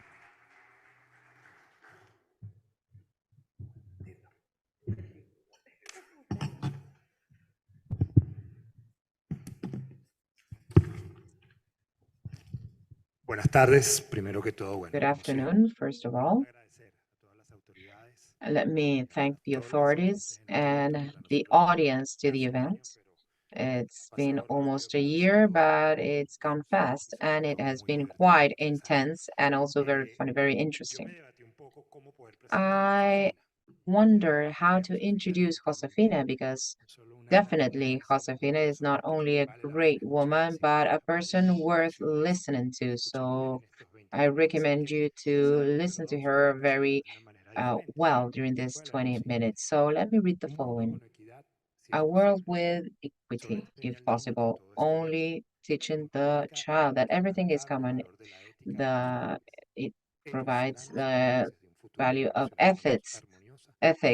They will be the creators of the future in order to transform everything, where life is the perfect gift to make and to do. This is her own phrase, and this speaks clearly about the person we have in front of us. She's a social creator that can understand global policies, being active participants of what to do. She's a visionary. She moved towards the development of successful models. She's very humble, and as she said, if the territory is common and also is the well-being, we need to have a collective construction. And finally, she's also a promoter of strategic alliances in this triad public-private partnership in order to overcome any problems in the world. And this goes in line with the logic of having introduced or having listened to the presentations of the mayors, and now having a representative from the civil society to see how we can see the challenge of protecting biodiversity, but also social construction within the community, which is very much reflected in your work, Josefina. Apart from this, and let me be fair, she was born in Nuki, in Colombia, Chojón. She's a human rights advocate. She's director of Mano Cambiada organization and has won the Mujer Cafán 2015 award. Let me also congratulate you because you've been recognized by the Department of State of the United States as a courageous woman in 2022. That highlights the extraordinary leadership in order to improve the lives of other women and communities. So we have luxury guests. So let me go straight to the question, Josefina. In the middle of such a complex world where the challenges that we have to face seem to go beyond us, where, Josefina, do you take inspiration from in order to work for and within your community? Well, greetings to all of you, my peaceful and female energy embraces you. I come from that deep Colombia. I have the huge privilege of having my belly button within a town that is in the middle of rivers, of forests, ecosystems in very good shape, and as many other women in the world periphery, but especially from from towns like Colombia, I was born with a stigma of a province that was like the Cinderella in the country. It was stigmatized by death, corruption, pain, war, but with natural resources that are so rich, that are amazingly rich. Nuki is in the department of Chocó, in the province of Chocón, is the only department with two seas. And we can say that we are people of sea and forest. We have a forest surrounded by two seas and countless forms of waters. Um, we have rainfall as well. So where do I get inspiration from? I think that we always have times of inspiration. They generally come after a crisis. That's why I always say that opportunities come in a paper wrapped in crisis at first. And there is a very complex situation, and I went back to Nukim, and I went back with two children separated and also with a lot of hunger because I am not an academist. I am a street-raised person and nature. My main school has been nature, reading it, observing it, and also being able to communicate with human beings, those who live there and those coming from other places. So I got inspired when I decided to uh, screw with poverty. I said that poverty was a spiritual mental state, and I did not have money, but I had many resources available. And the other thing that I would also like to mention, I would like this to be remembered by you, is something that has to do with shared responsibility. I removed from myself the role of victim and I mean by this, the lack of opportunity, the lack of equipment, lack of deficiencies in terms of policies. Of course, all of this exists, but within this victim role, I woke up one day and I learned that universal laws operate from cause and effect, action and reaction. So we have unbreakable laws there no matter what. The other important thing here is that I learned, and probably I am kind of a visionary. More than 30 years ago, I knew that the being had to be at the core and biodiversity had to be a transformative tool. And we were able to do a self-managed local device. And then I will talk about why that territory is so important and those figures uh, that are there are so important. That's why it's a reference today for us. Thank you, Josefina. Before we move on to the next question, Emil Rodriguez was saying something in the previous panel that I think is really very interesting. He was talking about the heat points where we have biodiversity. In general, we also have vulnerable populations. So there's double challenge. On the one hand, preserving biodiversity, but also taking all this community vision of protecting citizens. So I think it's very interesting this. The other thing, let me congratulate you, not stigmatizing and screw poverty. Say it, come on, with all the words. Yes, screw poverty. I loved it. So, Josefina, you spoke a little bit about your experience in Nuki. I think that the big question is, what has been the key in order to put this vision into practice? Especially, I think that it's really valuable for us. What have been the challenges that you have to face throughout this road, and how did you do that? Well, to do this task, you need unconditional love. We came from some logics and narratives that, well, everybody started to move to the urban, and the rural and peripheries were left alone. And we started to think that the forest and natural resources were related to poverty and failure to such an extent that people, to be successful, do not go back to the rural areas. And some officials also believe that working on the rural matters is a punishment. That is why a military commander punishes someone, he sends the person to a rural area. And that is terrible. It is frustrating. So we've had many challenges. First, that we had all bought the story of poverty, that we all thought that the solution came from the outside. Next, we feel that politicians are God. We think they magically solve the problem. Four, there is a disconnection between the academia and the local wisdom.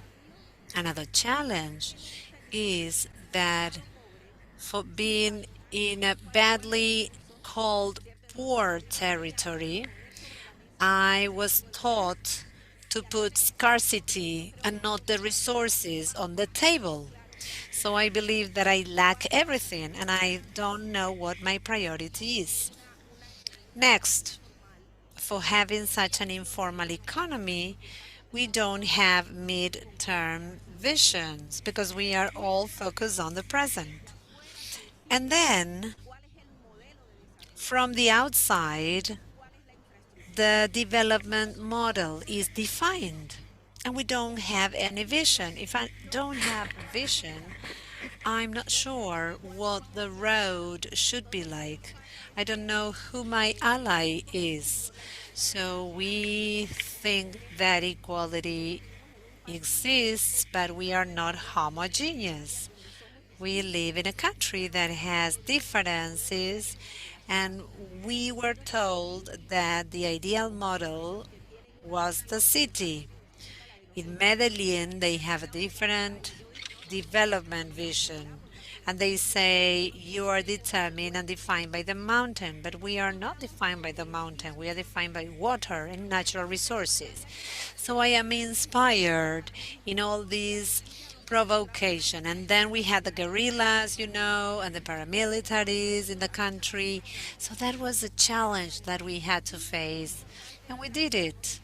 And another point is that the community does not believe you because you were born there. And on top of that, you're a woman. So, how do we use all these ideas not to feel a victim but try to add value to that? So, for being a woman, my value added is this female energy. I am not um, I am not affected by my gender, and my value added is my blackness as well. So you can cook like I cook, you can dance like I dance. Try it and you'll see how it feels. And if I go to the periphery, as nobody has a clear view, then we have a chance. And that's why sometimes we do not elect mayors very well, because if I had a clear vision, would you give um, a shoemaker a building to construct? So again, sometimes we are good at defending our personal things and we give the collective things to anyone's control. And that is a permanent effort that we have. And then what about the qualifications? How many qualifications you have? Some people are more prepared and qualified than others. But those people, even though they may have qualifications, they should be connected to the ground. So I had all things against me, my gender, my color, my background, and I was so stubborn to tell everyone that information lies in nature. Um, you know that trees do not need to like anyone. So the only this is the only thing that we need to learn from. And something else that we experienced in the periphery. Well, I know this is not with an ill intention, but the NGOs and institutions thought that they could tell us how to get organized. So nowadays, in the periphery, you start seeing many entities and many organizations that do not work. And they don't work because the individual and families are first, and organizations come second. So the infrastructure may be great, and mayors love infrastructure, and I understand them. They need early victories. But the thing is that the organizational condition not always is in line. So they are they give an infrastructure to a women's association, and by the way, we live in towns with more women than men, so we have our rivals. So we are told that as a CAF project comes here, we need to get together, and five enemies get together. So when Sergio comes and visits us, the association is, of course, of no use. And I, of course, saying this in a tone of laughter, but well, the point is that when we are obliged to implement a model, the model will not move forward. We've been punished as individuals. You want us to be sustainable, but we are limited to not having a private enterprise. Who told you that peasants cannot have a private enterprise? We will never think that this is possible. So I am also the state, and I told this to Mr. Sergio when he visited us in town and he opened some buildings in the town. And we had to have a territorial management model. Nobody believed us.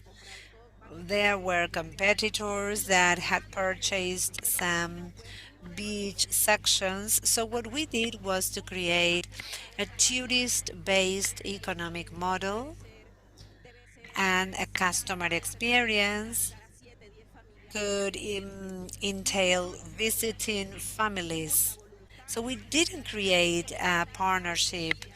We connected family experiences with travelers.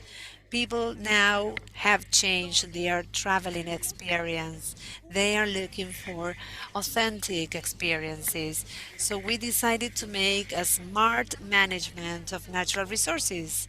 Natural resources are our richness, are our mangroves, are our natural ecosystems. We cook beautifully.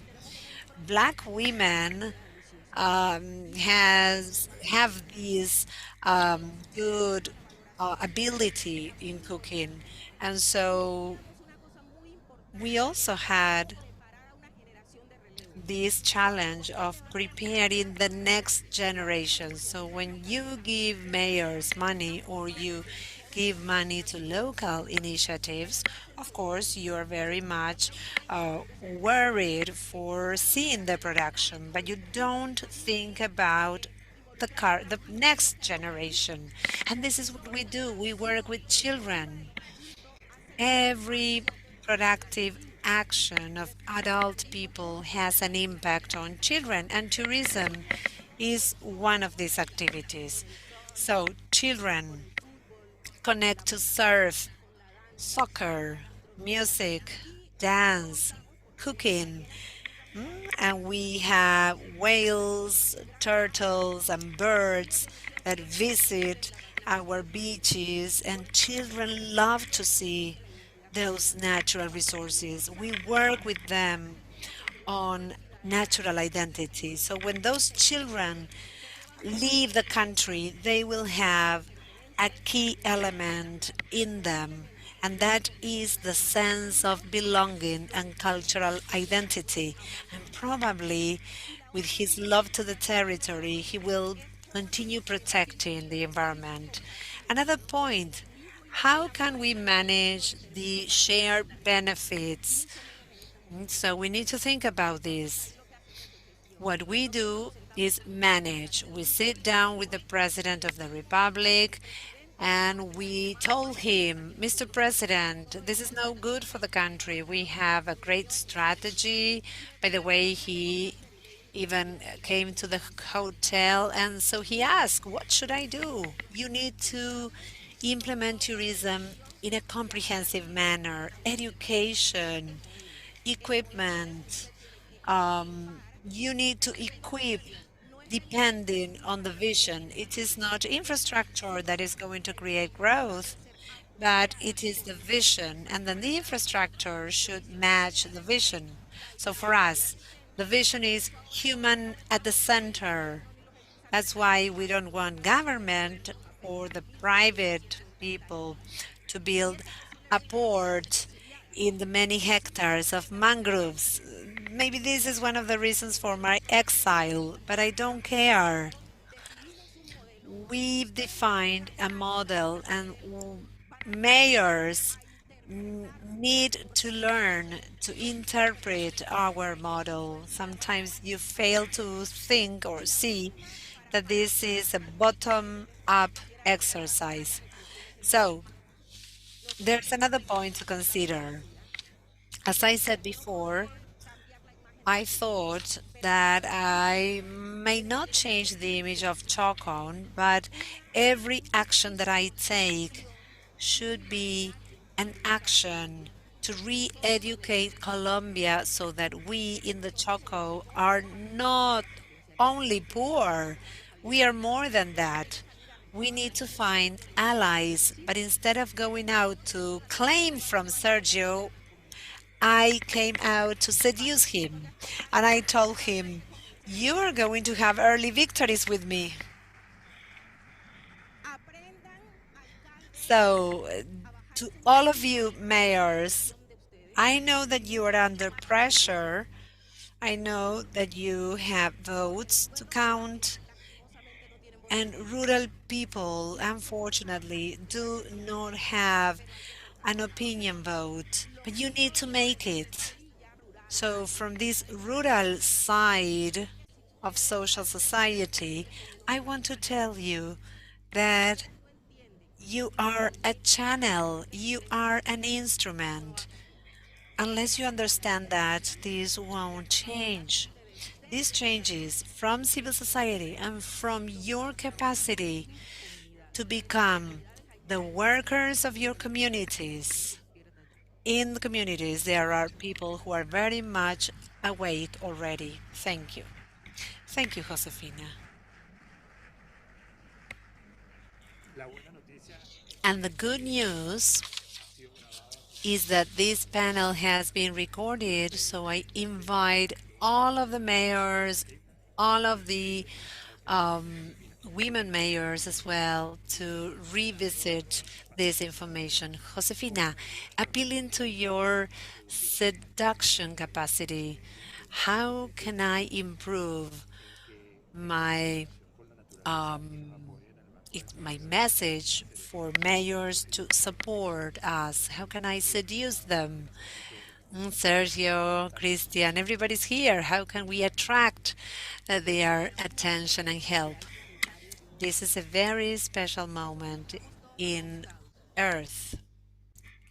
We are all scared because in the past we didn't put nature at the center. So mayors have many pending tasks, particularly in developing countries, in the peripheries. And I know it's very complex because mayors are under pressure. But the point is that you need to assume your shared responsibility. The point is that you need to read and understand nature. The value of honesty is key, and the sea returns what does not belong to it. So the river goes back to where it started. So nature is coherent. If you want to use your rational supremacy, you will not be successful. You need to use your heart, your spirit, because politics is a profoundly human exercise. So go to the basics. Listen to the wise men and women of the communities. Don't think that truth is just in one line. So listen to your inner beings. Remember that you are only instruments. Don't believe you are gods. Second, your role is to serve. Third, your role is to help in these times of crisis. Fourth, find your allies and CAF. Please help us. We should not make a Santa list, but we are maybe wrong in our request. We sometimes need to change the vision of the community. If the community finds this vision, then the mayors will have it easier. If not, you will address one sector, but the periphery will be excluded. And it's important to redefine poverty and richness. We decided to put the forest in our heads and the waters in our hearts. And the next global crisis will be related to water and food. And you need to interpret, to make laws, and only then make them infrastructures. Thank you.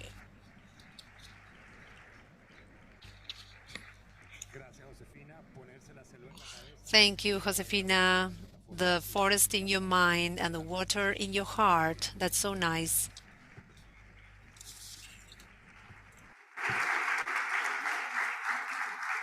Bueno, muchísimas gracias, Ángel. Muchísimas gracias, señora Klinger.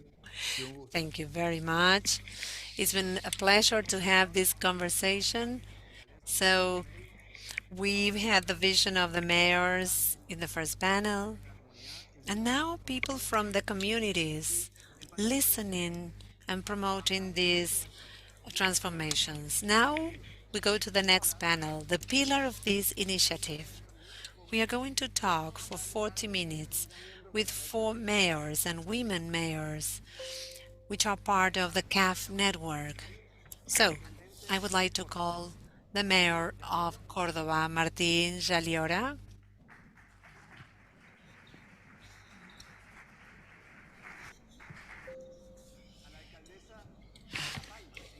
Lady Mayor of La Palma, Maribel Escobar. Al alcalde Pedro Palacios de Cuenca. Mayor Pedro Palacios from Cuenca, Ecuador.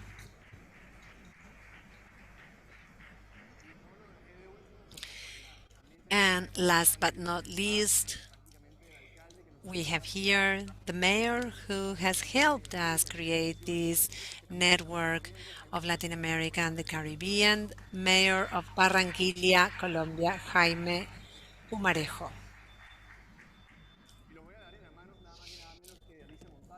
And Alicia Montalvo, who's going to moderate. She is the Manager of Climate Action and Positive Biodiversity.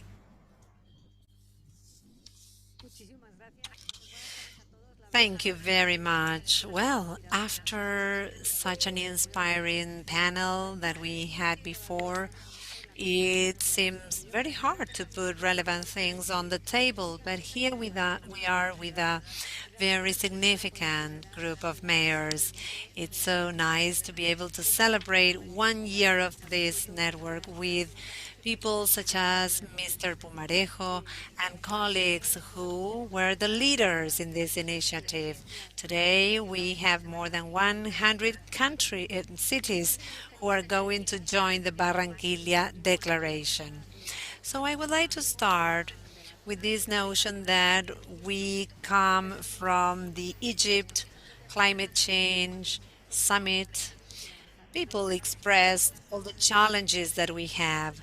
But what happens outside of the meeting room was more important. Many people were asking for negotiations to move forward. And of course, there are many actions taken. But what is the role of the cities? Is it important that cities move towards their climate change commitments and also the importance of creating nature-based solutions? Soon we are going to Montreal to the summit there, and one of the important points is to move towards the Vision 2050, how to live in harmony with nature. So the issue of biodiversities is key. How should we live in harmony with nature? Not creating waste that affect harmony with ecosystems, and how can we create cities for people, as we said before. So it is an honor for me to have the presence here of the mayor of Barranquilla, Mr. Pumarejo. He is IT manager from the Purdue University. He also holds a master's in business administration and the Institute of Madrid.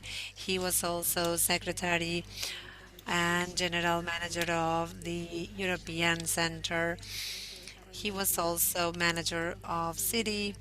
He was Minister of Housing and Territory in Colombia in 2017, and since 2019 he's been mayor of Barranquilla, where he has been leading very much successfully this transformation of the city.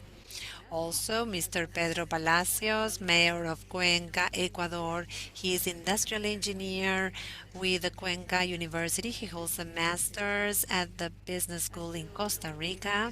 He was also business director with vast managerial experience with 25 years in the job market. He was leader of many projects. He founded the Integración Ciudadana group to support social foundations and priority groups. And in the national elections of Ecuador, he was also elected as mayor of Cuenca. But actually, you started the term on the same year. Then we have Maribel Escobar. She is Lady Mayor of La Palma. She was given a grant of the Peace Corps of the U.S. for young talents in the rural areas. That's how she was able to study at the University of El Salvador. He was also consultant, monitoring projects of the London School of Economics and Political Science. She has been mayor of La Palma since 2021. A great career there.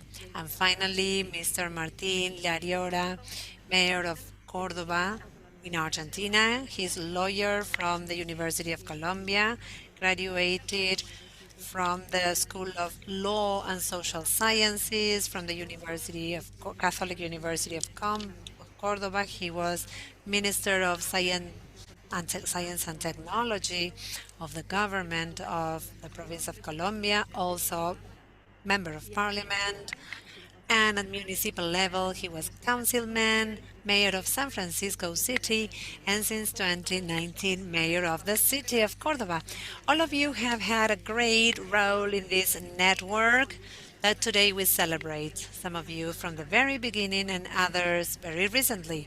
And I would like to start with a question to you. Well, the network has existed for 1 year now, so much has been spoken this year. But we would like to know, how do we land this type of network in reality? First of all, it's a pleasure to be here with all of you. Listening enthusiastically is something that I like very much, that happens in Latin America and does not happen elsewhere. The fact that environment is not a political debate. We all know that we have to fix this problem we have to face, and that does not happen elsewhere. And I think that this happens because of some interests that those people who so eloquently talk, who got education, have important wealth, cannot be so stupid to think that climate change does not really exist. We are experiencing it, we suffer it much more than they do, and they just use it and deny it, and they even question it. That's why I love the fact that in Latin America, through barriers and different beliefs, we all think that we need to fix this, that this is a problem, and we need to think it over.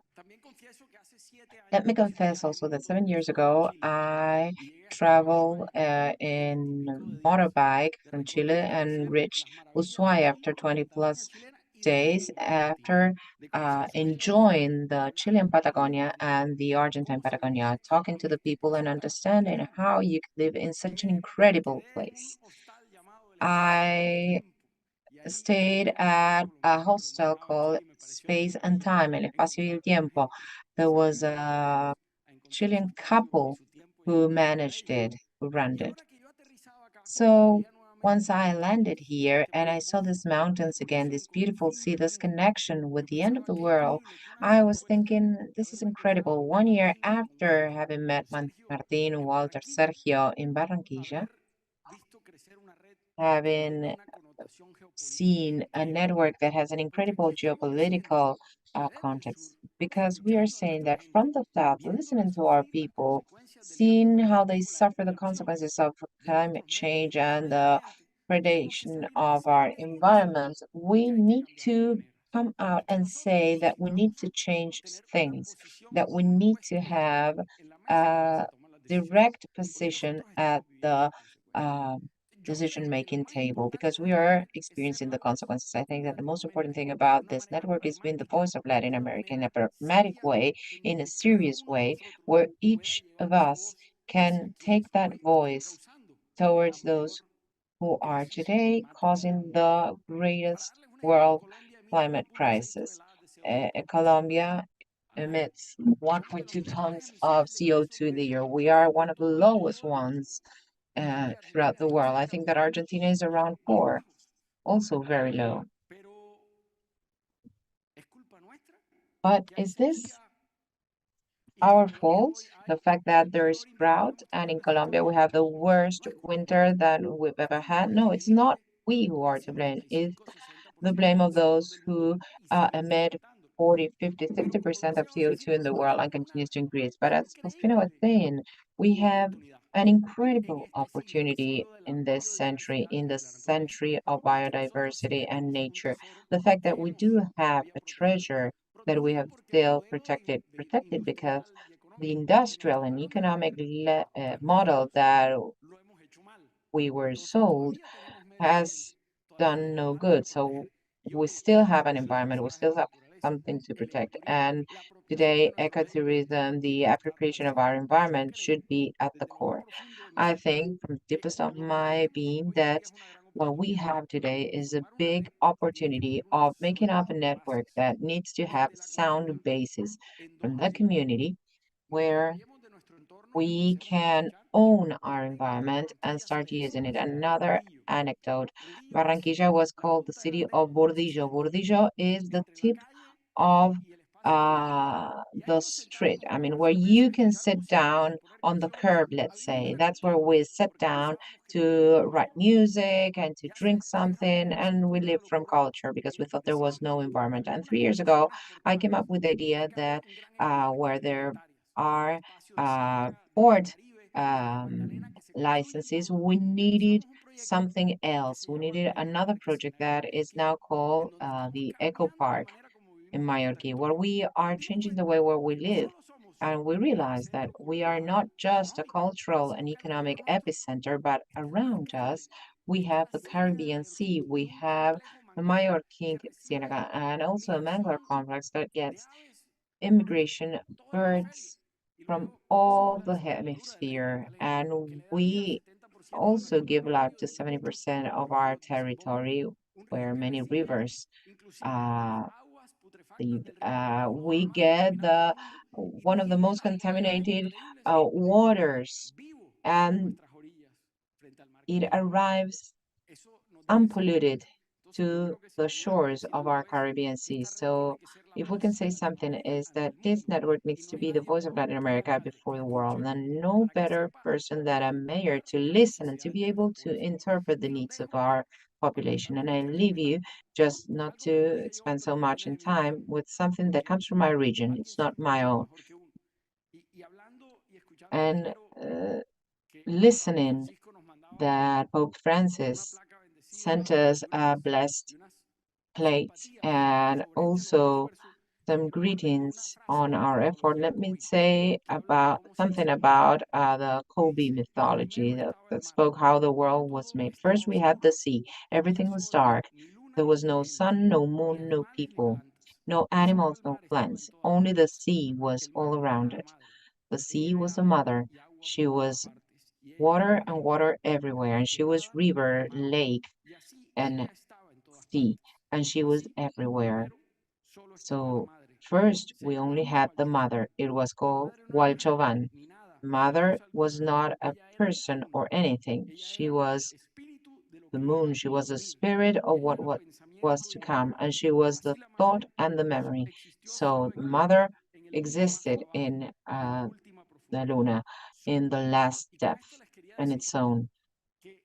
With this, I mean that if we do everything wrong and the crisis and climate change are not stopped, then the world will continue in spite of us. Those who will stop existing the way we know it and the way we know ourselves are us and the flora and fauna around us. But the world will continue to live for approximately 7 billion more years. It will be regenerated, recreated, but we will no longer be there in order to support that creation and that renewal of the world. So our task is quite difficult, but I take over it enthusiastically.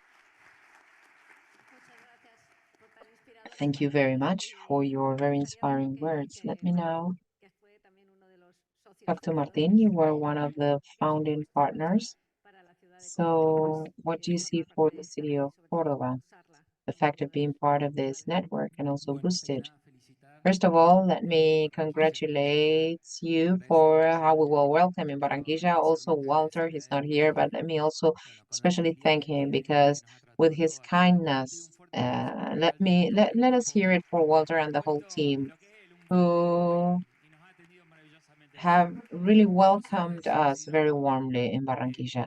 Not just that, but when you talk about future victories, for instance, Walter has just made a reform in his charter, and he walked the talk, right? Like you say, he incorporated the concept of biodiversity for all of Ushuaia. So I think that Walter does not only talk, but he walks the talk.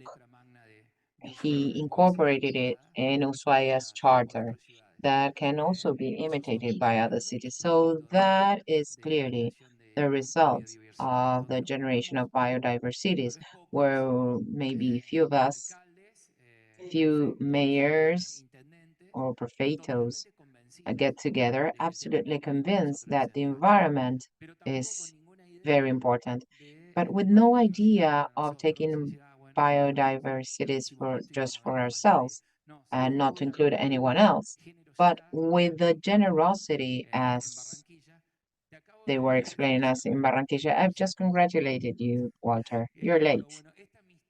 But this friendship, I mean, with the intention to expand it, continue to add other people. And let me talk about what the differences are right now. Of course, we have differences because, for example, the environment was taken by NGOs.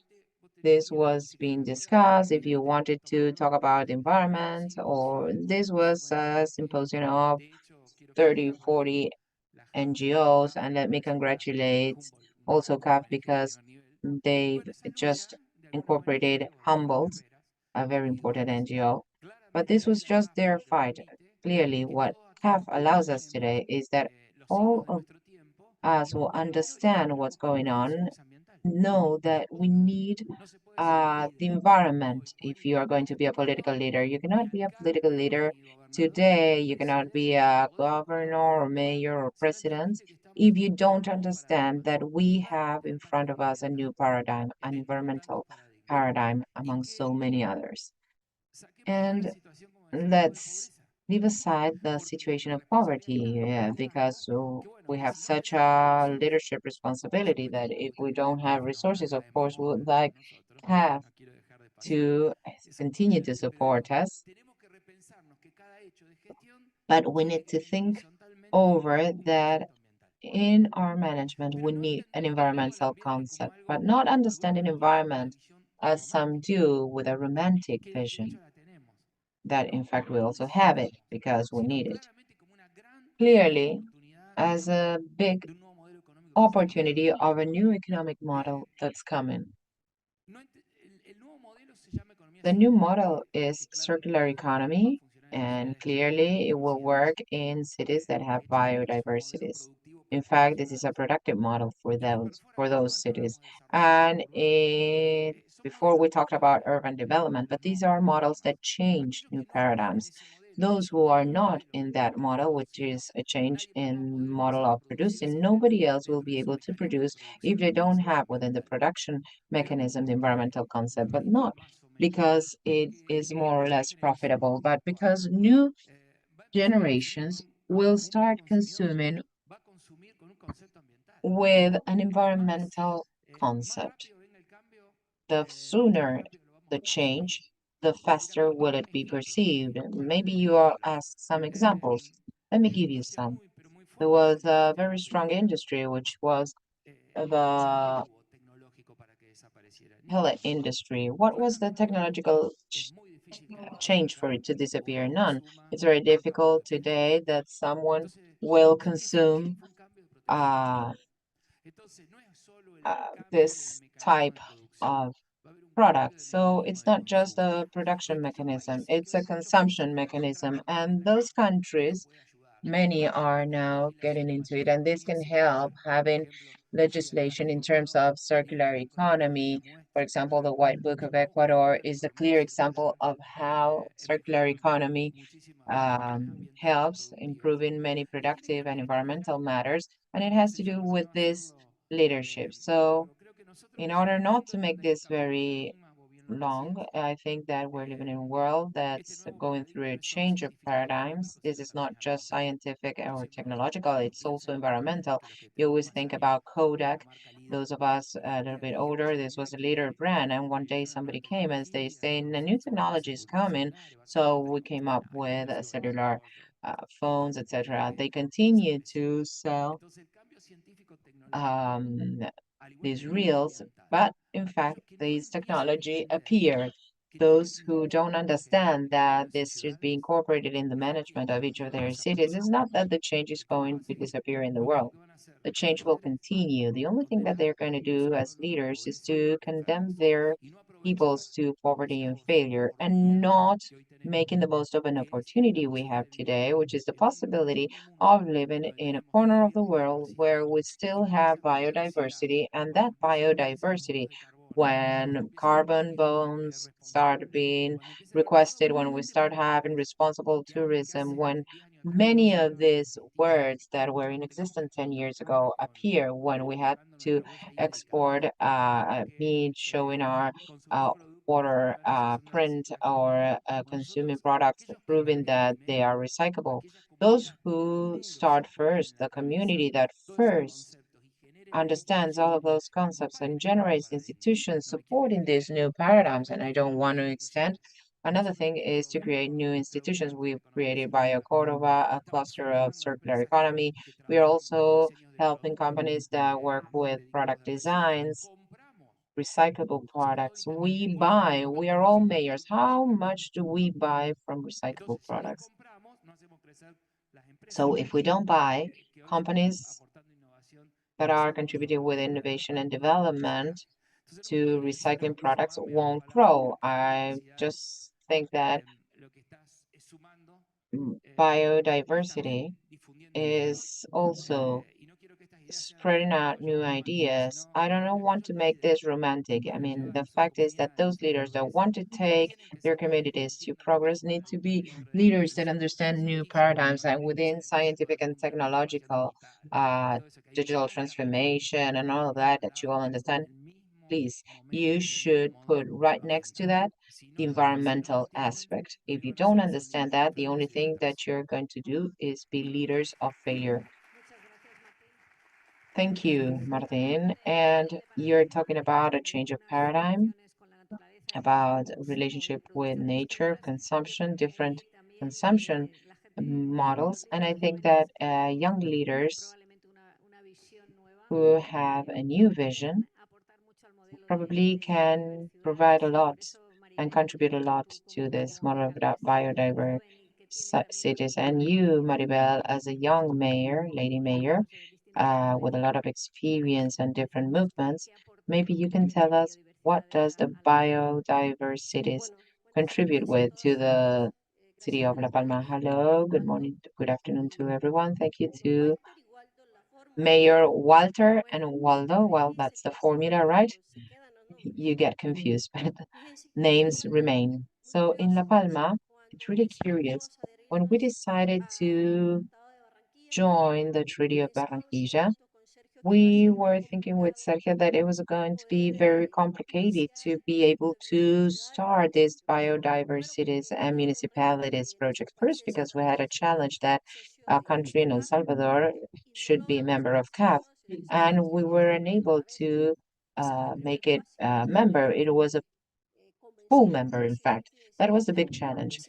First of all, to convince my president and tell them I need to create a biodiversity in my municipality, but I need El Salvador to be incorporated to CAF. You should join. The president that we have, he's very young, and he said, well, you always have these crazy ideas, but they always work. Okay, let's go ahead. Let's do it. And that's how we started. But how did we land in our municipality? How did we make it? We started seeing the different factors and the natural resources we had available in order to start with this biodiversity project. We started with a water resource, and that's where the basins also. Right then, we were able to identify the problem that we have with water. And that's where Oscar arrives, and I tell him, Oscar, there's so much to do in La Palma to make it a biodiversity, but I want us to start with a water resource because we young people should care about the environment, but we also need to have an urban development, but it should be sustainable with the environment. So one of the first steps was that we are already working jointly with Plan Trefinho on the wastewater treatment plant. But apart from that, we also started working in production. We are a municipality that produces all vegetables for the maximum market of Salvador and for two important supermarkets, one an international one, Walmart and Selectos. And at that time, when we signed the Treaty of Barranquilla, I told my colleagues from the Dominican Republic, I'm just starting. I don't know how I'm going to create the biodiversity, but I've already made the first step. And Josefina was saying this, politicians, mayors, and ministers present here, this is the fundamental basis. We need to have ethics and willingness to do things. That is key. If I hadn't had that faith and that objective and that willingness to start this biodiversity project in my municipality, believe me, at this point, I think not even El Salvador would be a partner. If I would have remained at the mountain waiting for NGOs to arrive, to have development projects sent to me, and my young people were still there, that would not have moved forward. But we started and we had the willingness to move forward. We were saying at that time we're going to move from a traditional production model to an Israeli technology model. We took this big joint project with the government of El Salvador. As I said, a year has gone by and we already have 150 greenhouses installed. We went from our producers of taking 50 packs of tomatoes by traditional greenhouse to take between 85 to 90 boxes of tomatoes. So we've maintained the water resource and we are providing a different irrigation system to all of this area. So I see that there are many Argentine ministers, and I've been speaking to many citizens. I went to some neighborhoods. I'm one of those people that when you visit to the municipality, don't expect me to take you to the most beautiful places. I'll take you to the reality where you have the problem. So I went out and visited some neighborhoods, and I invite you as ministers, and as Josefina was saying, to move out from your comfort zone, to visit those neighborhoods. And I was going to say that there was a neighborhood that caught my attention. I don't remember the name, but there was a man that I uh, met there. And I hope the mayor can also visit that. Go out, get to know your people. And you, as Argentine, you have such a big potential. If I had that in my municipality, if God gives something to eat if you don't want it. I mean, you need to do that.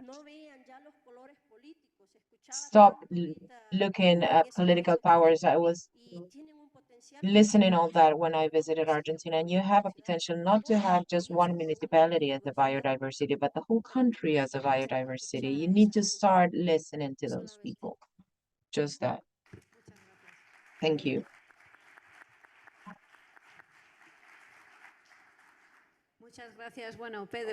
Thank you, Pedro. Your turn also to share this excitement. How do you see your city, Cuenca? I think that you understand a lot about water. How do you see your participation in this biodiversity project? Well, thank you very much.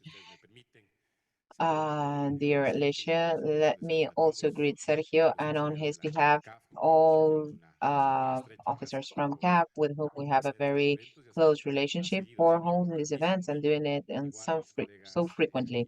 They're very important. Also, my colleague mayors and also the rest of the authorities present here today. And also greetings to Josefina. Yesterday we were able to share the dinner and also on her behalf, the whole civil society also present. So the concept of biodiversities is something that has many responsibilities and many decisions with it. Of course, we need to face those with a lot of responsibility. There are some fundamental aspects that have to do with stop being a spectator and becoming a protagonist. Now we are experiencing the World Cup, and whenever we have a possibility of watching a match, you always say, why didn't he shoot? Why didn't he do this or that? Yeah, but how many of us are playing there? So many of the things that happen is that we just remain as spectators in order to make comments or judge. But when we have to do something, we are not there. And I believe that this is one of the main aspects to strongly talk about the evidence of biodiversity, to be the protagonists. And some of us have the possibility of being leading mayor's office, a municipal office, and we must be clear in the need to make an adequate planning. For example, a few months ago, we completed after 3 years the territorial management plan and land use plan. And now we have this huge opportunity that thanks to planning having a clear public policy, we can work for the future. So this is what we aspire. We aspire to that by 2050. It is ambitious, of course, but we are not talking about a specific plan that can be solved in a few years. Planning cities involves new generations. For example, only 3% of the Cuenca territory, our city, will be defined for the commercial, housing, industrial area, 22% for agribusiness, and 20% for conservation. Because this is thinking about tomorrow, thinking that the new generations need an opportunity for the future. So after planning, which is a fundamental part, we need to think about another significant topic. The decisions that are made should be cross-cutting. Each decision should cross-cut the environment as such. So Cuenca has implemented a very important work in sanitation, management, waste management, so on and so forth. And we cannot stop. Technology trends are here, and we need to use them for the benefit of our progress. Issues of mobility, electromobility, the different ways that we use to move around. We have we want to have the biggest network of bike lanes in Latin America. People know that if we promote the use of cars, we will not solve the problem. So we need to change a different mode of transportation, and that also contributes to the concept of biodiversities. So all these topics, in one way or other, need to stop criticizing, need to assume responsibilities, call us to assume responsibility, take decisions for today and for tomorrow, and above all, every action that we take has an impact in the short, mid, or long term. And decision makers are us. We are at the forefront, politicians or not politicians, but we are the leaders, and those decisions must be extremely responsible because the result of our decisions may not have a short-term impact, but maybe they will have a mid to long-term impact. Every decision that we make, we may find many examples. However, and I insist what CAF is doing here, congratulations on that. This is viable and feasible, and that's why we join this network, because we are confident that this is the right path to take. Small, mid-sized, or big cities need to be part of this network, and we need to find the right spaces to have public policies for the benefit of citizens. Thank you very much. We would stay for hours, but we are running out of time. I am sure that after this conference, we are going to have a chance to keep on discussing among ourselves. So thank you very much for your participation. It's been very inspiring to hear all of you. Thanks to CAF, and everybody is invited to join the network.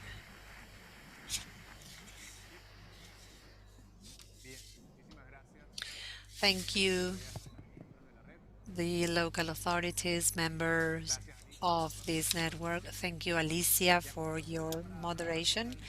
And next, to start the last panel, this will be a discussion panel. But before moving on to it, I would like to share with you 2 minutes, because this will be the perfect introduction to the discussion that we are going to have. We are going to show you a video, but before, I want to remind all of you that we are streaming this video and following it in our social media, in the CAF YouTube channel, Twitter, and at Agenda CAF, at Ushuaia Movie, and at inst_Muni. So we are going to show you a very special video so that you can see an introduction of this next panel that we are going to have.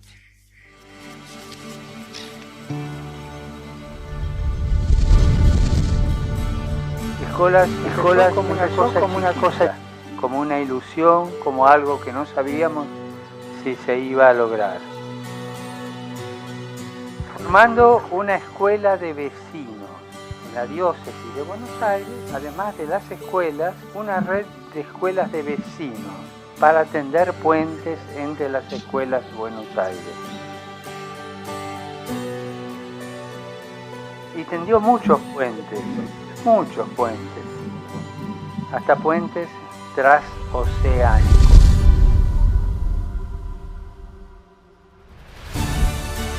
Estamos orgullosos y felices de ser partícipes. Por la defensa de la educación como instrumento para la paz. Scuola rurale comunque vita di scuola è un'esperienza che vorrei consigliare a tutti perché ti cambia dentro. Sin importar la que sea, porque escuela nos une. Experience, just the opportunity that we have to make the world a better place. Pretende dar respuesta a los retos de esta época de crisis a partir de una educación basada en la apertura y la escucha del otro. Dans le but de promouvoir un changement dans le paradigme éducatif par le biais de la culture de la rencontre. De Fundación Pontificia pasa a ser un movimiento educativo internacional.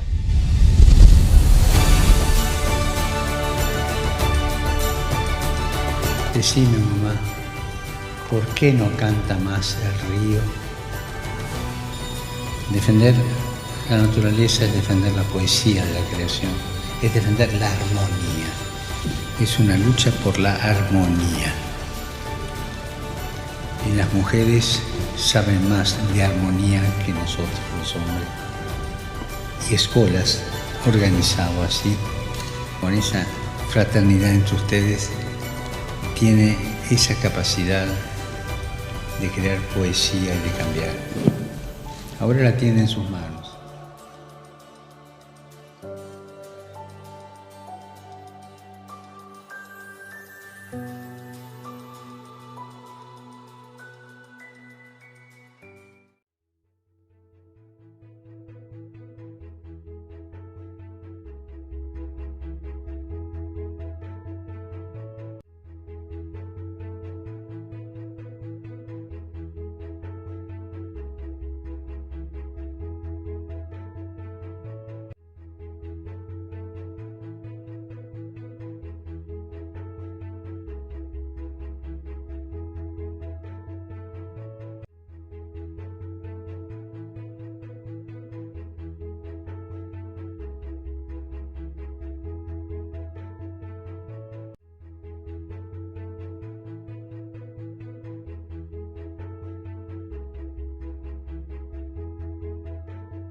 Bien, esta fue solo, como les decía, una introducción para la conversación que ahora vamos a tener y para la cual invito, por favor, al escenario a So, José as María. I said before, this was an introduction, and now I would like to invite José María del Corral, World Director of the Escolas Ocurrentes Foundation.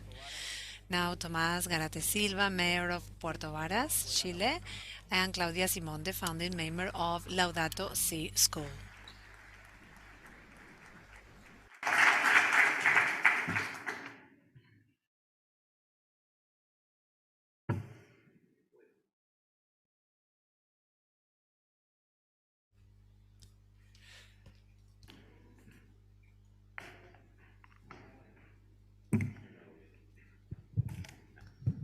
Hola. Ahí va.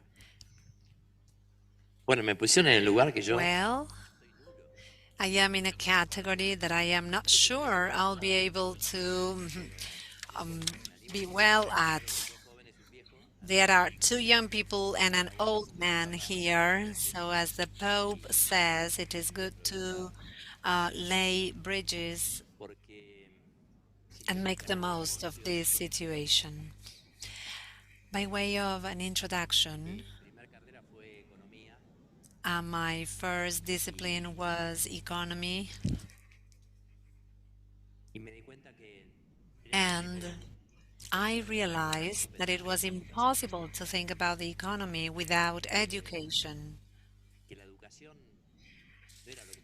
And education was not what happened inside a classroom, but rather it was related to the way of living, how we live, what we do, how we feel. And I was dismissed from 7 schools when I was a student. I say it here because we are in family, the CAF family. And my grandmother used to say that a seated and quiet child was a sick child.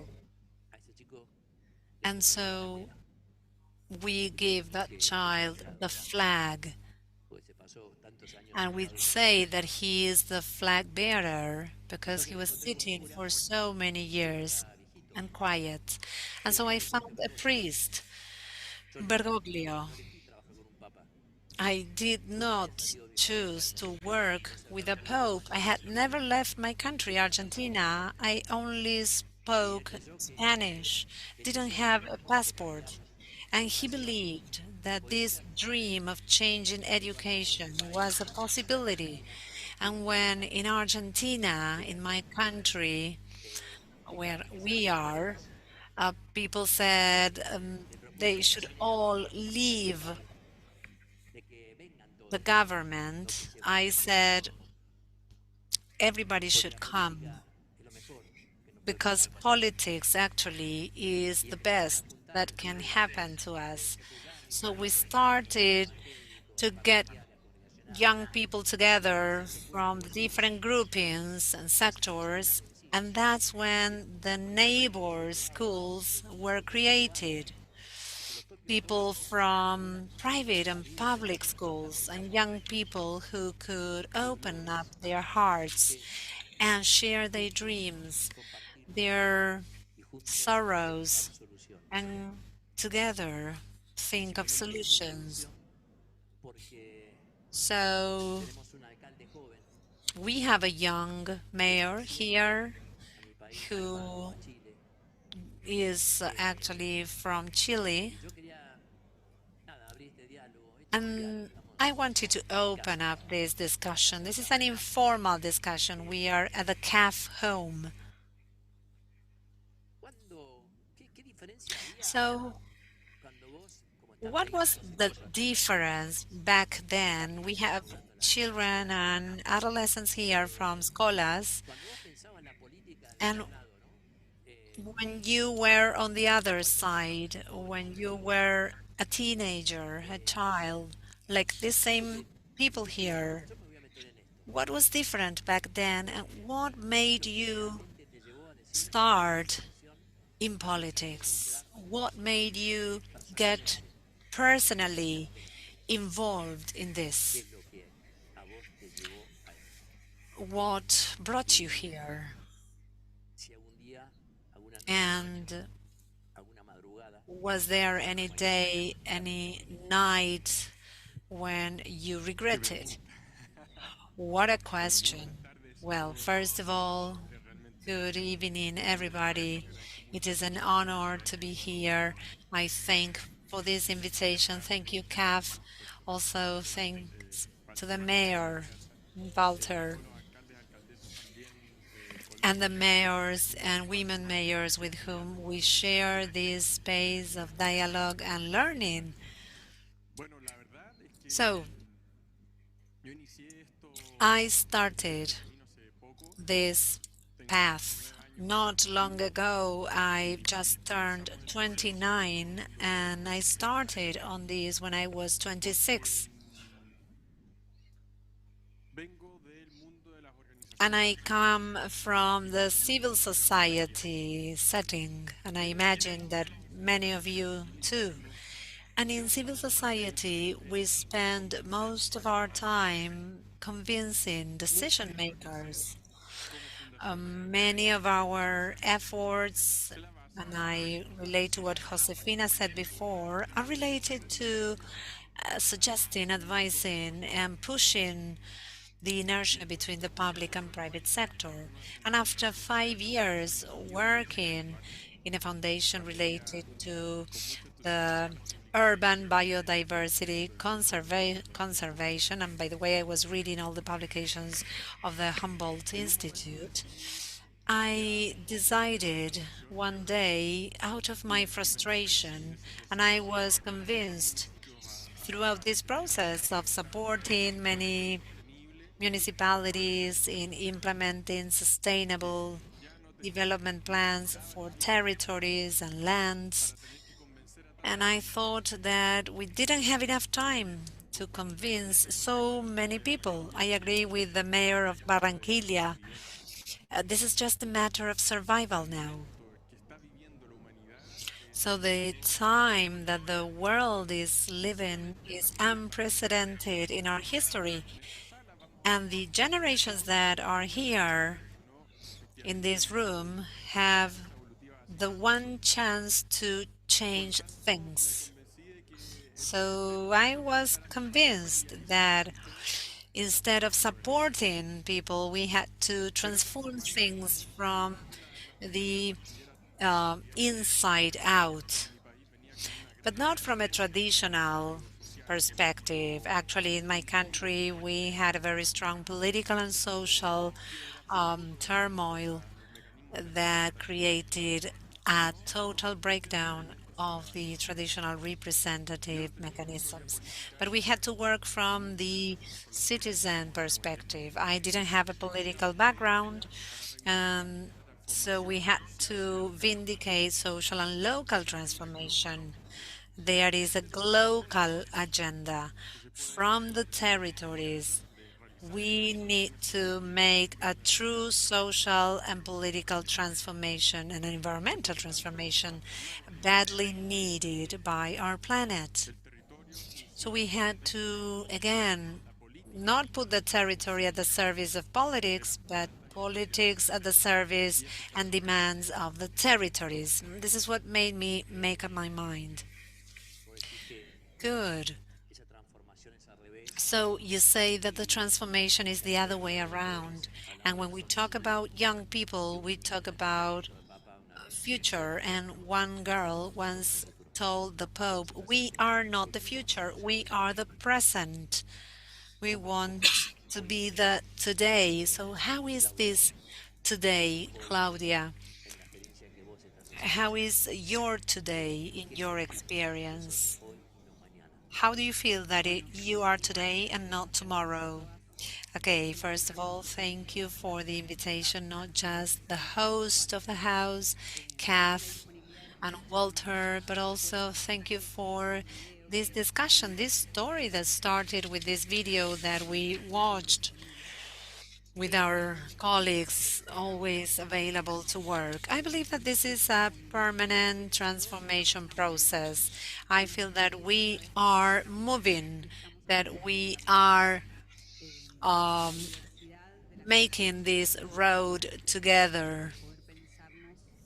We should think of ourselves not just from a common home, but protecting the planet, but what type of policies young people need to promote to make the future our sustainable present. And what is the main risk that the young people are today the ones who raise this flag as you said, it was for tomorrow and not for today, but what is the risk in that? I do not see any risks when I think about the youth. When I think about the youth, I see strength, I see future. I feel young myself, even though I know that my soul is a little bit old. I've been working for so many years, and the transition of certain vulnerabilities make us old as well. But again, the collective youth make us recover um, the strength. So I do not see any risk. I see risks only when I see misinformation, lack of opportunity, lack of jobs. How do we change cities with the young people? Well, first of all, it is very important to assume that young people who hold representation posts are ready to deconcentrate power, to distribute power, to create intermediate decision-making mechanisms instead of perpetuating the traditional way of power with centralized hierarchical structures. This idea of authorities are the god that come down to the Olympus to solve our problems. We cannot replicate the same problems or the same ways that repeat problems. So we should build from our societies more collaborative leaderships that make other people shine. This is the opportunity. And where do we learn that? Where do we learn those things? To what school do you go to learn that? Well, Well, this this is is a a big big. school, and based on what I said before, I see a risk that our generation assumes a new protagonism, but it's a necessary risk also. And that risk is maybe thinking that we know it all, but we can also use dialogue, a sincere dialogue with the more experienced generations. They have accumulated wise wisdom and they can help us. That is the school. The school is in dialogue, in an open dialogue. Dedicas a economía. What happened to you, Clara? You're a psychologist and you are devoted to economy. So then the rest, other people can analyze me. I invite you all to do that. But I've seen you do things that it's hard for me to say here, but very strange things within the Vatican not so long ago. It was in May. Can you share with the rest of the audience what happened to you? Well, the weird or strange things. Well, we have some videos to share, yes. Uh, okay, so yes, but this is a very moving experience. It's not just being in the Vatican and all of the proposal, but also having other 50 young people, 50 uh, people with different thoughts. It was a permanently democratic experience where we really discuss what we understand by tomorrow and where we also many times disagree. And in that difference, we try to build common projects that we have along this year and this scholar or school, which is like a school of life. But what happened to me personally, I was specifically moved by the way of understanding the popular aspect. I always thought that the construction is territory, and I've seen that in the Vatican per se. The fact from the territory, we need to go upwards with our voices, and I found plurality and also opportunity. Also, a huge difference. We had lots of fun with Pocky. Remember the funny questions, different questions. It's been different times, and Walter was also there. I think that the moving thing was meeting other 50 young people who have different thoughts but with a shared mission, which is to democratize. Well, that was my question, in fact. How, I mean, that tension when we talk about the global aspect and the world and the local, aspect. Can there be a global thing that is not really local? No, I think it can't. Because all big challenges faced by our global society come up based on behaviors and people's needs. And we need to recognize the dynamics of the territory that is essential. Spaces such as this that allows us to share and replicate public policies experiences, especially in sociocultural contexts such as ours. The Latin American one is fundamental. I think that most of Latin American cities have to face the same problems. I heard about the sewage system, also the water resources. Um, so I think that as soon as we territorialize actions and public policy, we manage to have a replicable experience. And it's very important to have, as for example, CAP to start doing pilots and start taking experiences to different cities that are lagging behind. So I think that especially in the current times we're living, it's not possible to understand the global agenda of climate change and climate crisis if we don't do it from specific public policy experience. So how do you improve, in fact, the way to share the experience without copying any recipes? Sometimes you say, okay, this works here, so I'll replicate it there.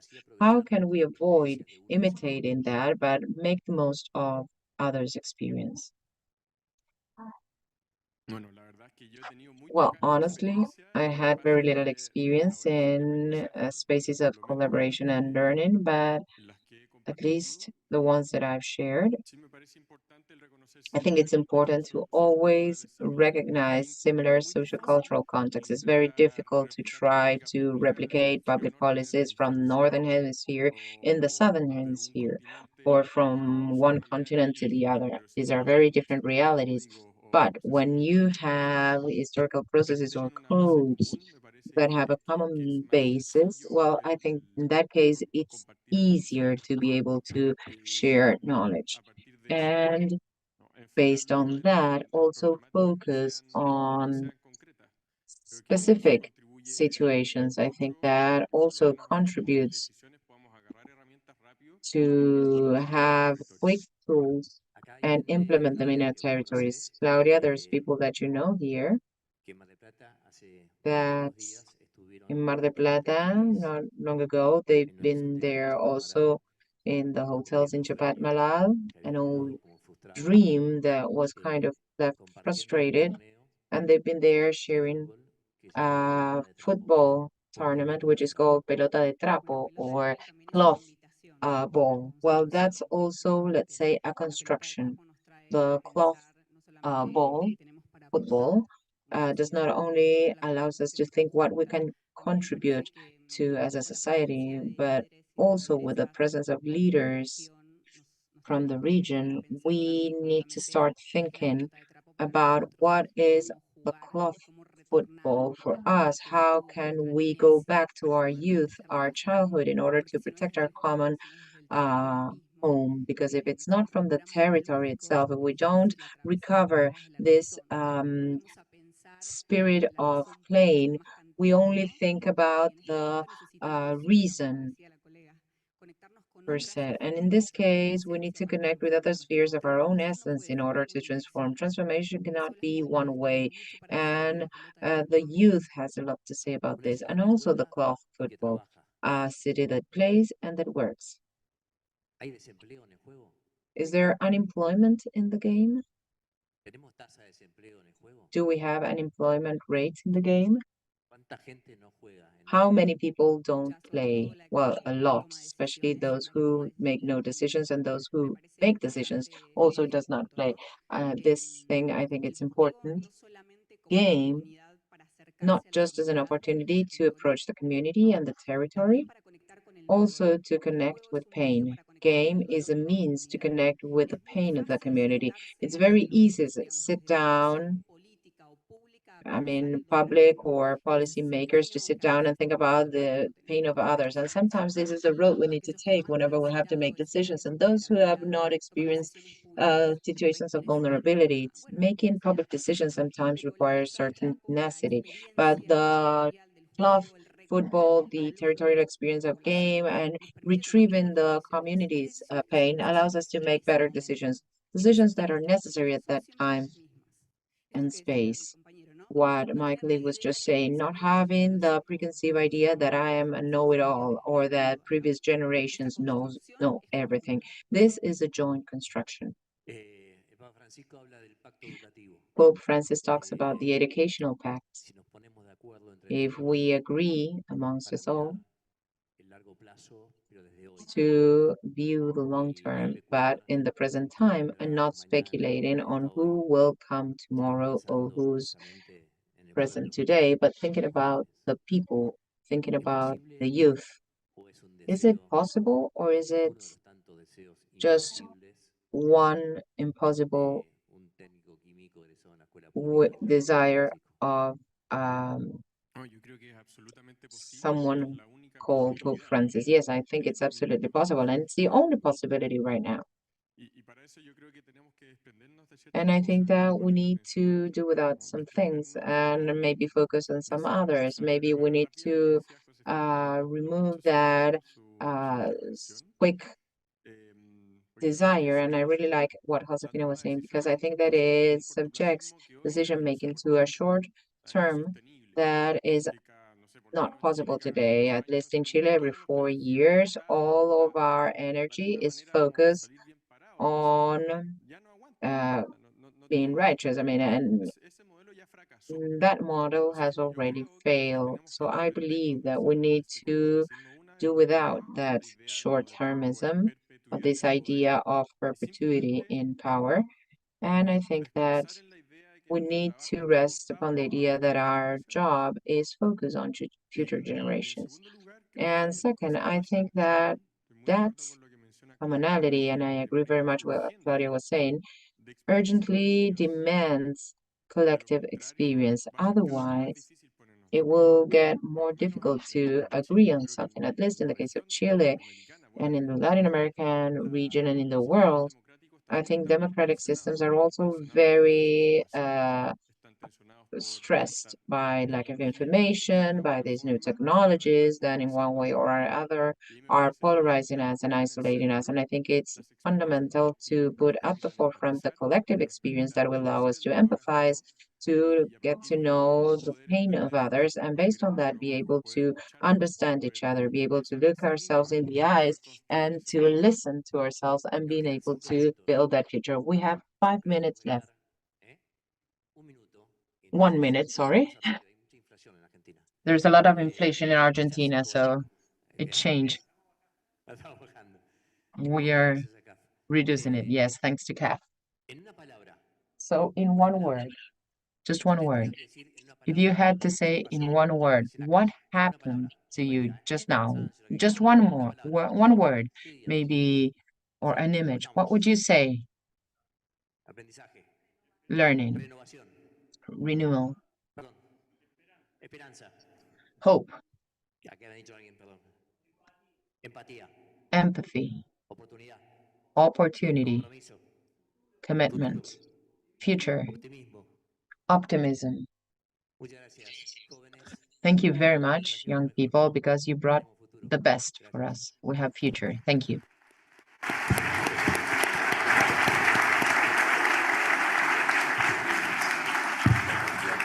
Muchísimas gracias al alcalde, a Claudia. Thank you very much, Mayor, and also Claudia and Jose Maria, of course, for this very good conclusion of a day that has been quite nourishing. And to close today's very busy day, I think that the best thing is to have the three visions of different sectors that have addressed this and also boosted biodiversity, starting with one of the main generators or promoters throughout the region. I want to invite here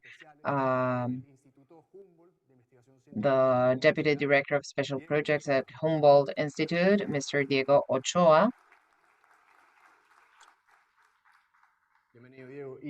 Welcome, Diego. And also we'll have the perspective of public management from government, specifically the Minister of Environment and Sustainable Development of Argentina, Minister Juan Cabandier.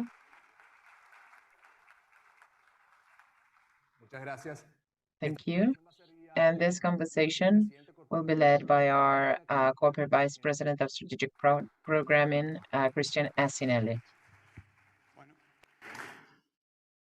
Muchísimas gracias a todos, a todas por... Thank you very much to everyone for being here. Probably I'll have the bad role. We're very short in time. We started very late, and we still have a long day ahead. I think that we had a very interesting day, public policy decision makers, most of you here listening, taking some time that for mayors, prefeitos, prefeitas is really very complicated because your days, of course, probably you got thousands of WhatsApp messages, texts, and calls, and just stopping and taking some time to think what you're doing. I think it's key, and we really thank you for taking the time to do this. I think that this experience that we've had of biodiversities has been very rich. We've seen that in different panels with different views in civil society, also the SLAP from our dear colleague, the perspective of young people and how they've introduced with Jose Maria this light of hope, the work of the mayor of the city as Walter, who's been preparing for 1 year for this time in order to welcome us all so that we are all happy and we felt like at home. As Maria was saying, the home for us all, the home that Pope Francis always says we should take care of. Today we have two perspectives that we'd like to share with you to make this first closing remark of this path to biodiversities that continues. One of the dynamics this year is that we always started with the Humboldt Institute by giving a master talk, and we've always did good because this is always one of the most interesting presentations, and mayors always ask for more.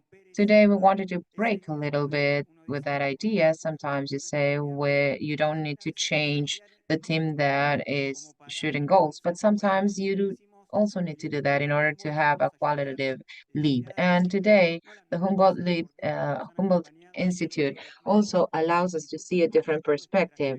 The Institute has gone along all the way with us. And honestly, we are really anxious for you to tell us, Diego, how did you see this path? And especially, how do you see the future? Thank you very much for this invitation. Thank you, CAF, and the municipality of Ushuaia for inviting us today. And I was thinking so much, and the Humboldt Institute is a knowledge partner of CAF and the cities with the mayor of Barranquilla as well. So what is the future? Well, the Institute started with biodiversities in 2012, and that was an idea and a way of combining biodiversity with cities. At that time, we didn't fully understand what a biodiversity is. Someone said, well, it's our pristine ecosystems, the creation of a city connected to that. But that is a very romantic idea, though little pragmatic. And we are at a time with biodiversity crisis, climate crisis that requires nature-based solutions that can practically be implemented in cities. So we started to see the interaction between politics, society, and something that the Institute brought to the table, which is scientific research. It is absolutely essential that we include research in the way we design our biodiversities. And that is the future. It is very important that we, in this combination of political society, we include science, we include research, that we ask the correct questions, the right questions to design a city that includes biodiversity and how the pure infrastructure can include biodiversity aspects. How can we make the urban parks of the cities not only host humans but also the migratory birds that could use those areas? And how can we take a complex view of including biodiversity? Let me share with you an initiative that we are implementing with the university, with the city of Medellin. Medellin was built in a wetland, and now with the use of artificial intelligence and research and asking the community where the wetlands are. And this research shows that currently there are 144 wetlands. So what do we do next? We need to see how can we incorporate the wetlands in the urban management of the city, but also in the national collective mind. So how can we make biodiverse citizens, if I'm allowed to use this term, to include these concepts? The neighbors who could see a lizard, who could see a bird when they wake up every day. So this is the future. Th- This is the spearhead. This is what the cities must show from science, from the organized society, from politics, and from the youth, the new politicians, the fresh blood that is going to help us change urban management to include biodiversity. As you know, Minister Cabandier, in addition to his participation as Minister of the Environment and in his role, he needs to have a strategic view of the environment, international discussions, what happened at the COP, and also forums where countries have committed themselves to carrying out certain commitments, but also in the past worked in cities, from the city legislator to projects, so on and so forth. And now the minister has this responsibility of taking a global view, but also a local view. So how do you do from your role to join the international vision to the local vision of the mayor's offices so that you can help promote the projects? What a long question, but it's very clear. So first, thank you for this opportunity, and thank you, Sergio and CAF. Thank you, Walter, the mayor of this city. He is a great mayor. He is very much committed to the urban management, to the environmental aspects, and also to urban rights, which is something that we've worked together. With Christian, we've shared a legislative seat, one next to the other. And so the local management is absolutely important within the environmental agenda. And we cannot analyze this separate from the geopolitics of climate. Otherwise, we would be trying to cure cancer with an aspirin. So what we need to put on the table are the conditions where we are at now and make um, detailed analysis of the geopolitics of climate to avoid mistakes. It's not the same to think of the Latin America and the Caribbean emissions than the Northern Hemisphere emissions. In my country accounts for 0.8% of global emissions, the US 15, Europe 12, China 25. So it's not the same to compare one with the others. And should we think that all humans are causing climate change? No, the children with a cart in the north of the country are not responsible, or the botijas who are in the Caribbean are not responsible. So those who make decisions, those who decide how energy will be produced and distributed. After the Second World War, with Bretton Woods, a consumption society was created where some people consumed little, others consumed too much. So if we don't talk about the GDP growth of the overdeveloped countries, we are missing part of the story. So are we going to change something if in the US, Europe, and China keep on growing 0.5% annually? So we are going to keep on taking care of our wetlands, things that we need to do, of course. We need to do those things. But what we should also put on the table is the true discussion and all this beautiful landscape that we see here, and the mayor can tell the winter snow is not the same as 10 years ago. The glaciers are retreated. 10 kilometers away is the Antarctica, and the ice there is not the same as it used to be. So unless we put those things on the table, it will be impossible. Of course, on the other hand, we need to work very hard on the urban management, environmental management. I celebrate this meeting here.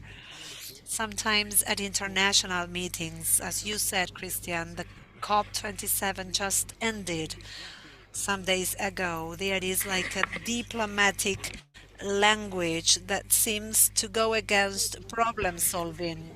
And I wonder, if all the problems were solved, what would the COP do? What would all those people attending COP do? Do they really want to solve the problems? For example, at this COP, that there was no progress made. Those of us who have some understanding of the environmental agenda, we know that the promises and the income of the developed countries compared to the low-income countries. And at the COP, the island countries, 70 countries approximately, agreed not to sign. And that's when the framework convention of the UN said, okay, we need to introduce the concept of damage and losses for island countries. They still have not solved the 2009 issues. And last year in Glasgow, they made us sign a commitment related to forests that was never delivered. We asked the English minister what happened with the commitment of last year, and he said, no, that last year does not apply. This is the one that applies. And the next years will apply, and actually none of those commitments will apply because none of those countries are willing to discuss these things, discuss the asymmetries on populations which are worsened by climate change. And the central countries are reforesting, for example. And of course, we need to think these ideas in a different manner. In the southern hemisphere, for instance, And you know that the pines here grow twice as much as fast as in the Scandinavian province, and there are lots of problems due to the pine trees, fires after fires, and we are trying to close the social debt that exists. So we have a terrible poverty rate, absolutely outrageous in Argentina. How are we going to close that debt, that gap with the burden implied in producing? So are we going to discuss production? There are 2 million people under the poverty line in the world. Not long ago, we got to inhabitant number 8,000. According to science, there is a bio burden that is exceeded at 25%. And when we are 10 billion inhabitants, we will see a total collapse. And are we going to keep on having COP meetings with that narrative that seems to show that everything is fluid? No, I think that we need to hold more conferences like this, and I congratulate CAF with local governments, because the local governments are the first window for citizens, for the peoples, the first who solve the problems. And this bank that is becoming a green bank, an environmental bank. We have 13 in Argentina, for example. 125 million pesos have been granted in the past months to combat forest fires, and we need to thank for that as well. So local governance must move forward in certain concepts. We have 82% of the global population who lives in the urban places, in cities. In our country, 94% of the people live in 1% of the national territory. Everything is concentrated in Argentina. Rurality captures the emissions produced in the cities. So coordinating the rural environmental agendas is absolutely important. So we need to think about car emissions, we need to think about constructability, standards and regulations. Sometimes the real estate, of course, is one of the greatest sources of revenues for cities, but we need to pay attention to the building codes and undoubtedly the waste management part. International organizations need to speed up in that aspect too. We are also working with a bank, not CAF, another bank. For example, in Ushuaia, the bank says that the land for the waste plant must be flat. I'm not sure if you've done some visiting and sightseeing, but there is not any flat land in Ushuaia. So that's why these ties and relations among mayors is very good, because sometimes the locals, the subnational spheres, are the ones that can promote and mobilize resources, the scarce resources, as the sovereigns cannot do. And with this I conclude, Christian. We really want to coordinate with all of the countries to say that beyond mitigation measures, we want to increase the agenda that facilitates the money to build, the money for people to live better. But central countries, that central elite asks for commitments to pledge to do this, pledge to do that, and we do that. I mean, we have explicit commitments with the Paris Agreement and with each and every convention. But when we want to also get together with other countries, the central countries come and by the will of the small countries. So unless we rethink and reconsider these matters, no effort will be worth it. Thank you. Thank you very much. Well, we need to close, otherwise, well, Walter will let us know soon if we can make the closing. So, as the generation that needs to change the reality is this one, as we said, we are on the verge of the cliff. Some people see the cliff, others do not. So, what is the Humboldt Institute doing to change this, and what is the Ministry of the Environment of Argentina to avoid the cliff and make a true change? Well, the Humboldt Institute is doing three things in particular. First, we work in the citizens' awareness. It is fundamental to work in the way that citizens live in their cities. And we've been working on this with Barranquilla, Medellin, Bogota, and many other cities. What we call citizen science, citizens monitoring, participative monitoring from children to university students. It's very important that citizens see cities as a partner, as an ally, and this is what the Institute is doing. We always encourage people to work together.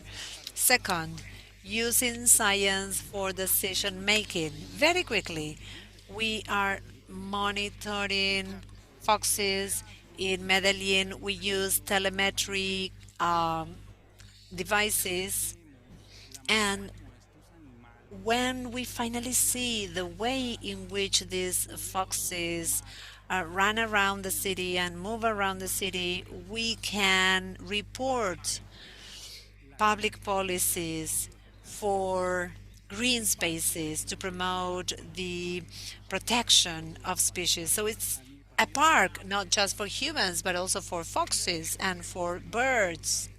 And the third thing we do is to work on indicators. It is fundamental that we can see how cities change over time. They change thanks to a new forest cover. They change due to the impact of citizens. So science-based indicators are key in order to finally achieve a biodiversity. Juan, to close? Well, very quickly, discussing social asymmetries is part of the environment. When we talk about transition, sustainable transition, we talk about fair transition, and this is what we mean: territorial equity, responsible but differentiated jobs, putting out fires, discussing, and if necessary, fighting. Let's not fear that.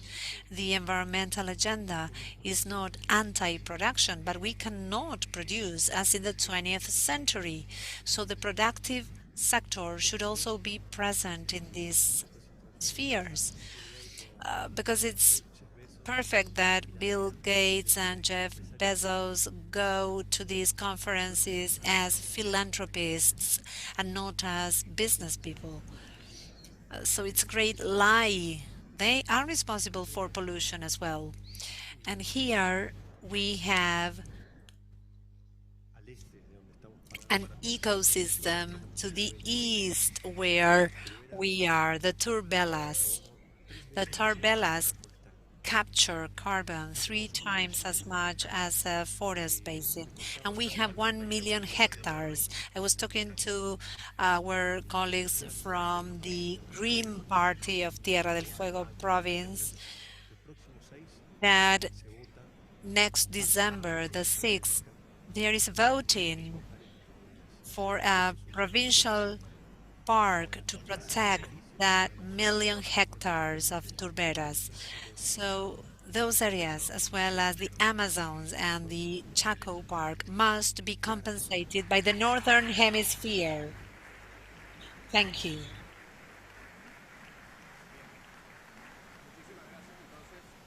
Thank you very much. Um, I would like to invite all of you to stay here for the final closing. We want to do it with the traditional signature of the convention to the adherence to the Barranquilla Declaration. All those cities that will be part of the CAF network. So this declaration was signed in December 2021. It's been signed by 95 local authorities of 14 countries in the region. And we are going to also have the Minister of the Interior of Argentina, Eduardo de Pedro, and the Executive President of CAF, Sergio Díaz Granados. This wouldn't be reasonable to do it without the presence of the host, Mayor Walter Woto. Please join us on the stage.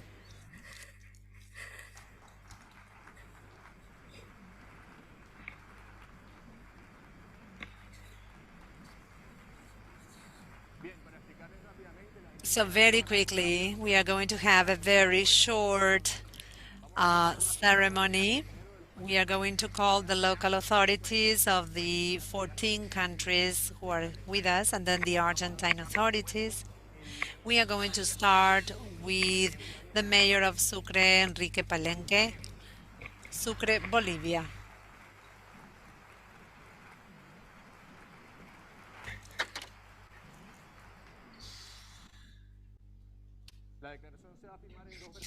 So the declaration will be signed in English and in Spanish.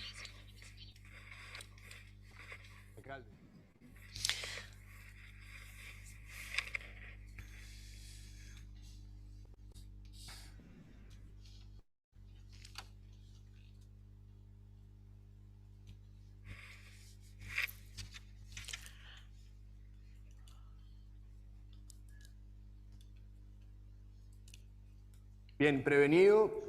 Vamos a llamar de una vez a la... Okay.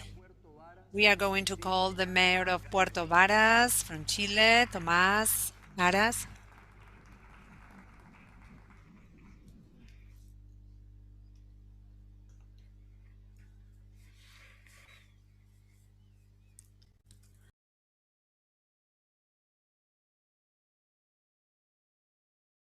Prevenido, para que vayamos agilizando el proceso igual, también de Chile. And also from Chile, the mayor of Hualpén, Miguel Rivera Morales.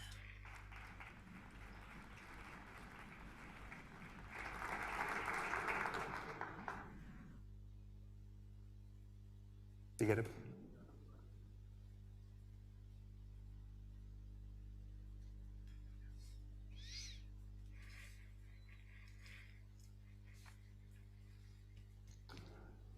Vamos a llamar ahora también. And now we are going to call the mayor of Higüey, Dominican Republic, Rafael Duluc.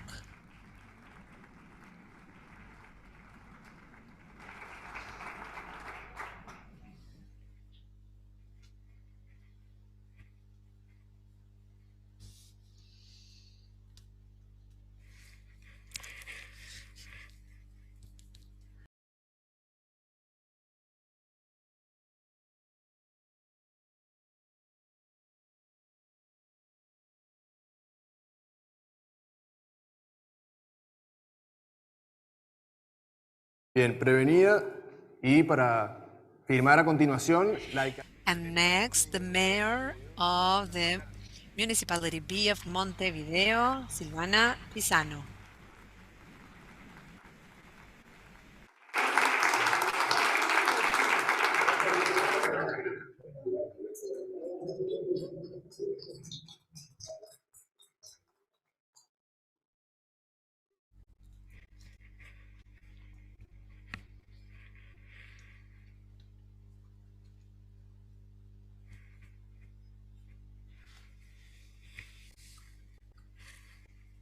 Bien, a continuación también de Uruguay. Next, from Uruguay, Mayor of Canelones, Armando Orsi. Uruguay.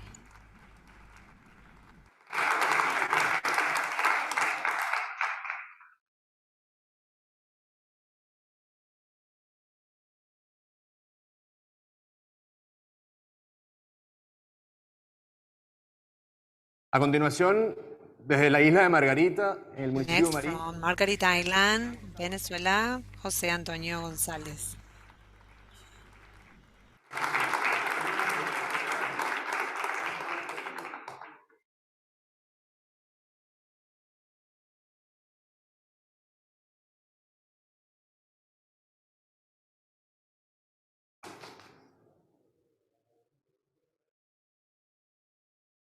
Seguidamente, y yo en este caso quisiera además que le pudiésemos dar un Up fuerte aplauso. next, and I would like to give a round of applause to those countries which are far away from the Caribbean, from our region, Mr. Joel Martinez, from Board of Spain, Trinidad and Tobago.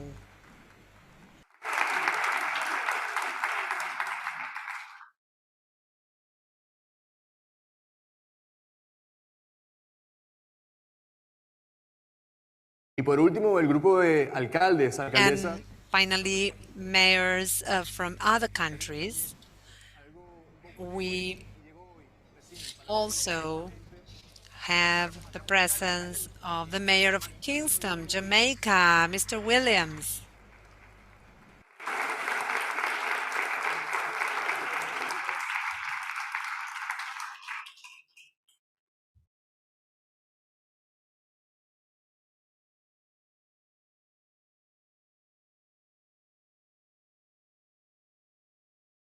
Bien, y a continuación, ahora sí vamos con las autoridades locales, las autoridades anfitrionas. Next, the mayors, the local authorities and the hosts. Mayor of Quilmes, Mayra Mendoza.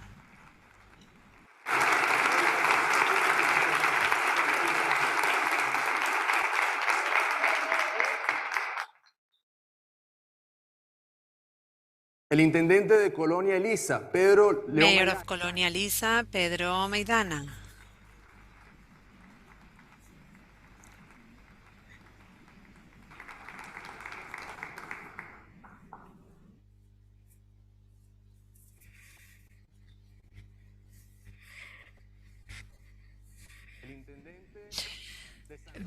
The Mayor of San Roque, Raúl Eduardo Haddad.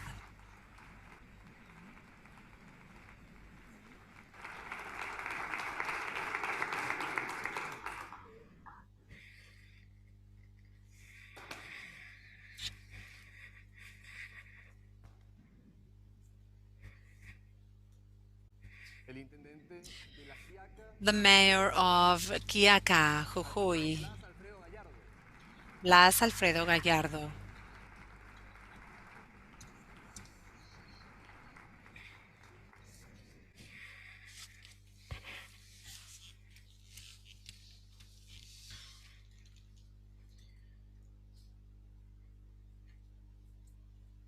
El intendente de General.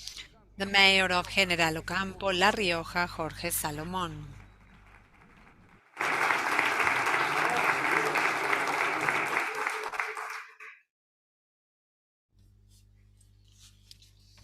El intendente también de Mariano Moreno. The Mayor of Mariano Moreno, Javier Culipán.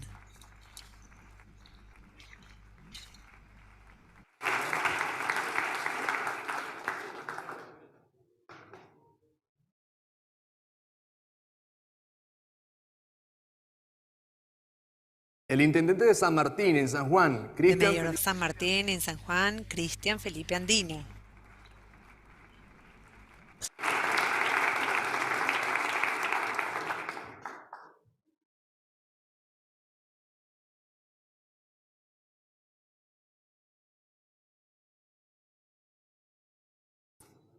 El intendente de Pérez en Santa Fe, Pablo. The Mayor of Pérez, Santa Fe, Pablo Corsanini.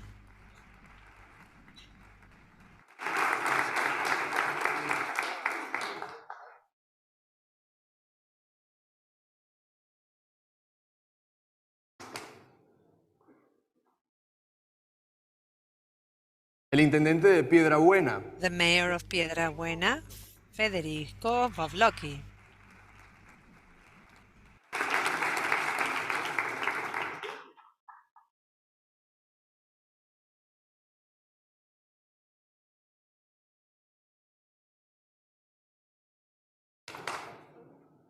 La intendenta de Puerto Deseado. The mayor of Puerto Deseado, Mónica Vila.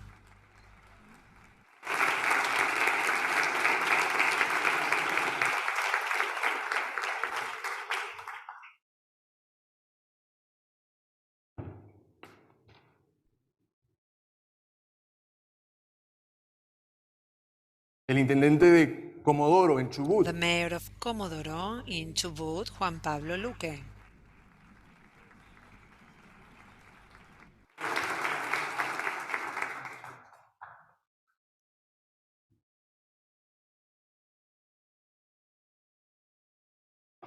El intendente de Frei Mamerto Esquiú. The mayor of Frei Mamerto Esquiú, Catamarca, Guillermo Ferreira.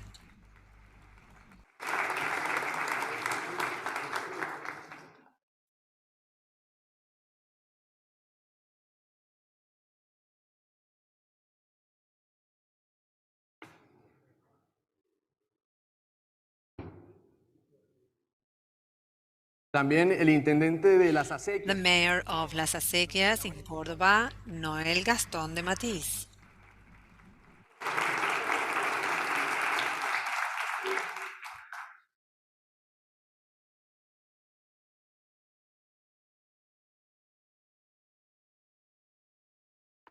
El intendente de Río Grande, Tierra The del mayor of Río Grande, Tierra del Fuego, Martín Pérez.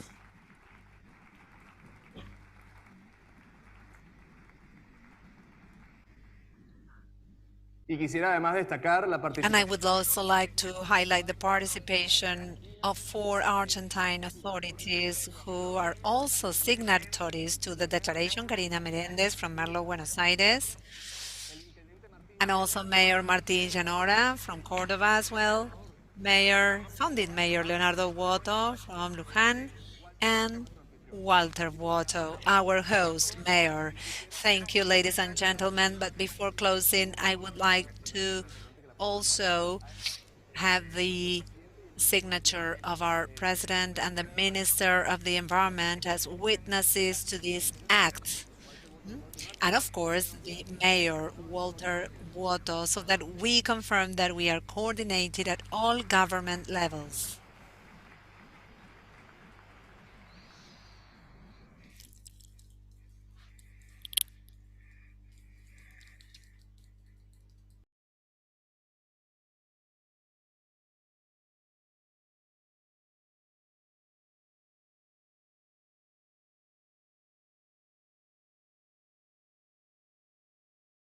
aquí.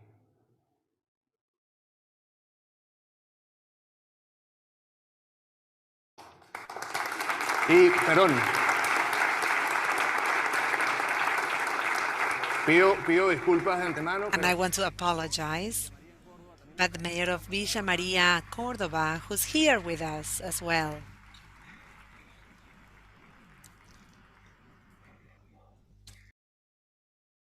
Mientras el intendente cierra, para ya poder darle While the espacio. mayor closes, I would like to invite the local authorities to join us in closing this area. We will go to the hall of the hotel to take a group picture with the local authority and the 14 countries joining us. That will be a good moment for us to express that we are going to create a value proposition. Thank you. Hay que guiarlo.